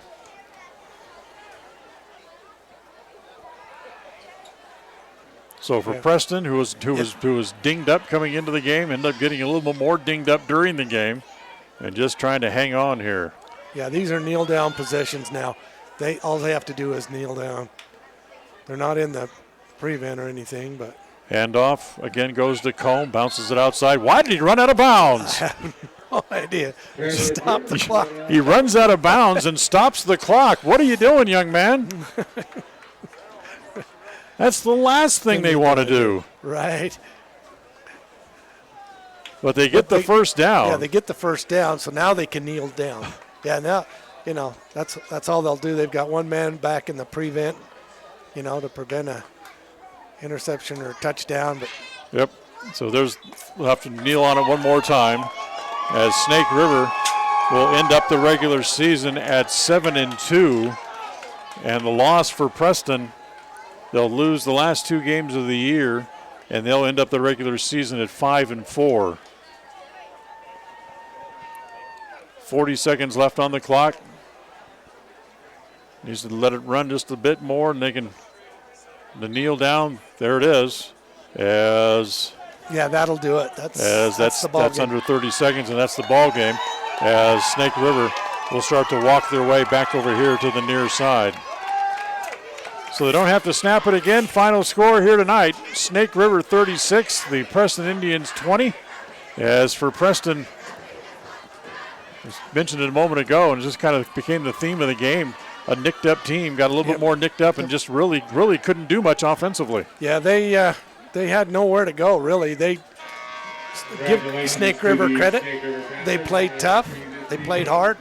And they're a good ranked team. They might be 3A. They're a good ranked team. So absolutely. So final score 36-20. Snake River wins it. We'll come back with the post-game wrap-up right after this. Tonight's game has been brought to you by West Motors, with Ford, Chrysler, Dodge, Jeep, and Ram trucks, all available right here in Preston. By Franklin County Medical Center, with the finest care you'll find in all of the Cache Valley. By Stokes Market, True Value. By Rouse Construction, building custom homes in the Blue Sage Park community of Preston. By Webb Funeral Home, just off Highway 91 at the south end of the city of Preston. By Valley Implement. By Preston Auto Parts, CarQuest, on State Street in downtown Preston. By Advantage Plus Federal Credit Union. By Idaho Salvage, where you can turn your scrap metal into cash. By S&T Electric. And by MyLocalRadio.com. Now stay tuned for the postgame show. Coming right up. The Limbic Arc may help you or someone you know be more calm. It's simple to use. Find out more by logging on to mylocalradio.com and clicking on the Limbic Arc logo. Check it out now. Visit mylocalradio.com and click on any Limbic Arc logo. Advertise your open positions on the radio. You'll be amazed how quickly you see a response. You'll reach more people for less. The job stop includes radio and internet advertising. Call us for more info. We're a local company with a toll-free number, 833-856-9625. That's 833-856-9625. Are you looking for a different kind of spot for lunch, dinner, or to do catering for your next event? Then try the Island Bowl Grill inside Poppin' Pins right here in Preston. At Island Bowl Grill, they have the best Hawaiian fare in the area. The combination of teriyaki and Korean influences can only be described in one way: mouth-watering. Offering 3 different catering options, Island Bowl Grill can host your next party in-house at Poppin' Pins Bowling Center. You can pick up for takeout, or they can come right to your house and prepare the food on site for your next party. What could be easier? Go to poppinpins.com for more information on Island Bowl Grill, or call 208-425-6128. Poppin' Pins Bowling Center, 411 South US Highway 91 in Preston. When the time finally comes to deliver your new little one, the comforts of home are vital. Franklin County Medical Center understands, and that's why the new maternity suites are designed with a warm family atmosphere, spacious rooms complete with sleeping accommodations for your partner, and state-of-the-art birthing equipment. At Franklin County Medical Center, your new arrival will be welcomed into the world safely, and the expert staff will ensure you're relaxed and comfortable. Franklin County Medical Center, where hospitality and excellence meet. Interviews, highlights, and analysis with the best in the business. Here we go. Others can talk about the game. Only one source can deliver the goods. And it can only be found right here on the Coach Gary Anderson Show on the Aggie Sports Network from Learfield IMG College. The Coach Gary Anderson Show, live from Wingers in Logan, Thursday nights at 6 on FM 105.5 and AM 1340 KACH. Across the FM airwaves, we're heard at 105.5. On the far-reaching AM dial, we're at 1340. And on the internet at mylocalradio.com. Wherever you find us, we are KACH, Preston, Smithfield.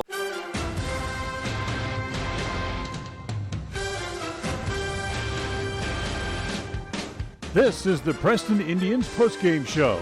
Coming up, we'll recap tonight's game, take a look at the final stats, and a look at other games from around the area on the Ron Keller Tires scoreboard.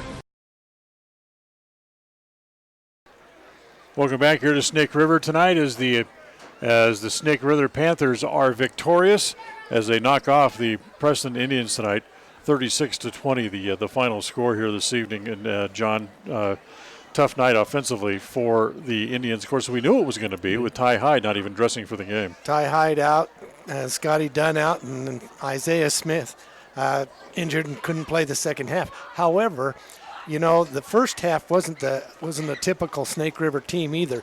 They came out, they weren't playing, their defense was doing well, but their offense couldn't get on cue, and neither could Preston, but it's the tale of two halves. The Snake River second half, they played like the team that they're rated to be. Right. They played tough. They're good. They're a great physical team, and they played weight. Preston went downhill, losing players makes it hard to come back and stay up with a good team like that.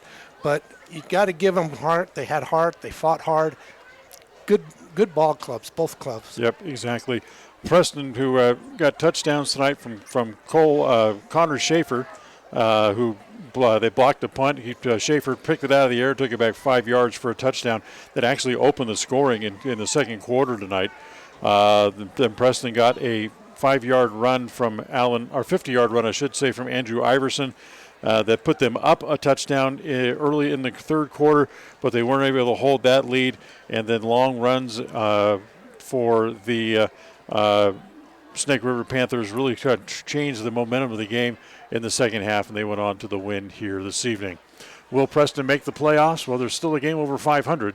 Well, that remains to be seen. We don't know what will happen. Of course, the committee will decide who goes what and where. But I think the turning point of that game was when they made that two-point conversion and went ahead. Right. You give the team the momentum, they're able to come in, and they could see what they could do. They could run the ball on us. They opened it up, and that's when they opened fire and went to work. Yep, and they really took it to the Preston defense there in the second half. So that's going to wrap up our broadcast here from tonight at Snake River. We'll keep an eye on the pairings when they come out the first of the week. We'll let you know exactly who or where the Preston Indians will be playing coming up the first of the week. The executive director of Preston Broadcasting Sports is Val Cook. Our studio coordinator tonight has been John Beverly. Remind you the final score is Snake River beats Preston 36-20. Until next time, for John Slaughter, I'm Dan Hubbard. Thanks for listening. And from Snake River High School here in Blackfoot, we wish you a very pleasant good night. Across the FM air. Thank you for listening to the Preston Indians postgame show. This broadcast has been a production of Preston Broadcasting, LLC, and was intended for the private, non-commercial use of our audience. Use of any portion of this production, its accounts or descriptions, in whole or in part, may not be used or rebroadcast without the express written permission of Preston Broadcasting, LLC.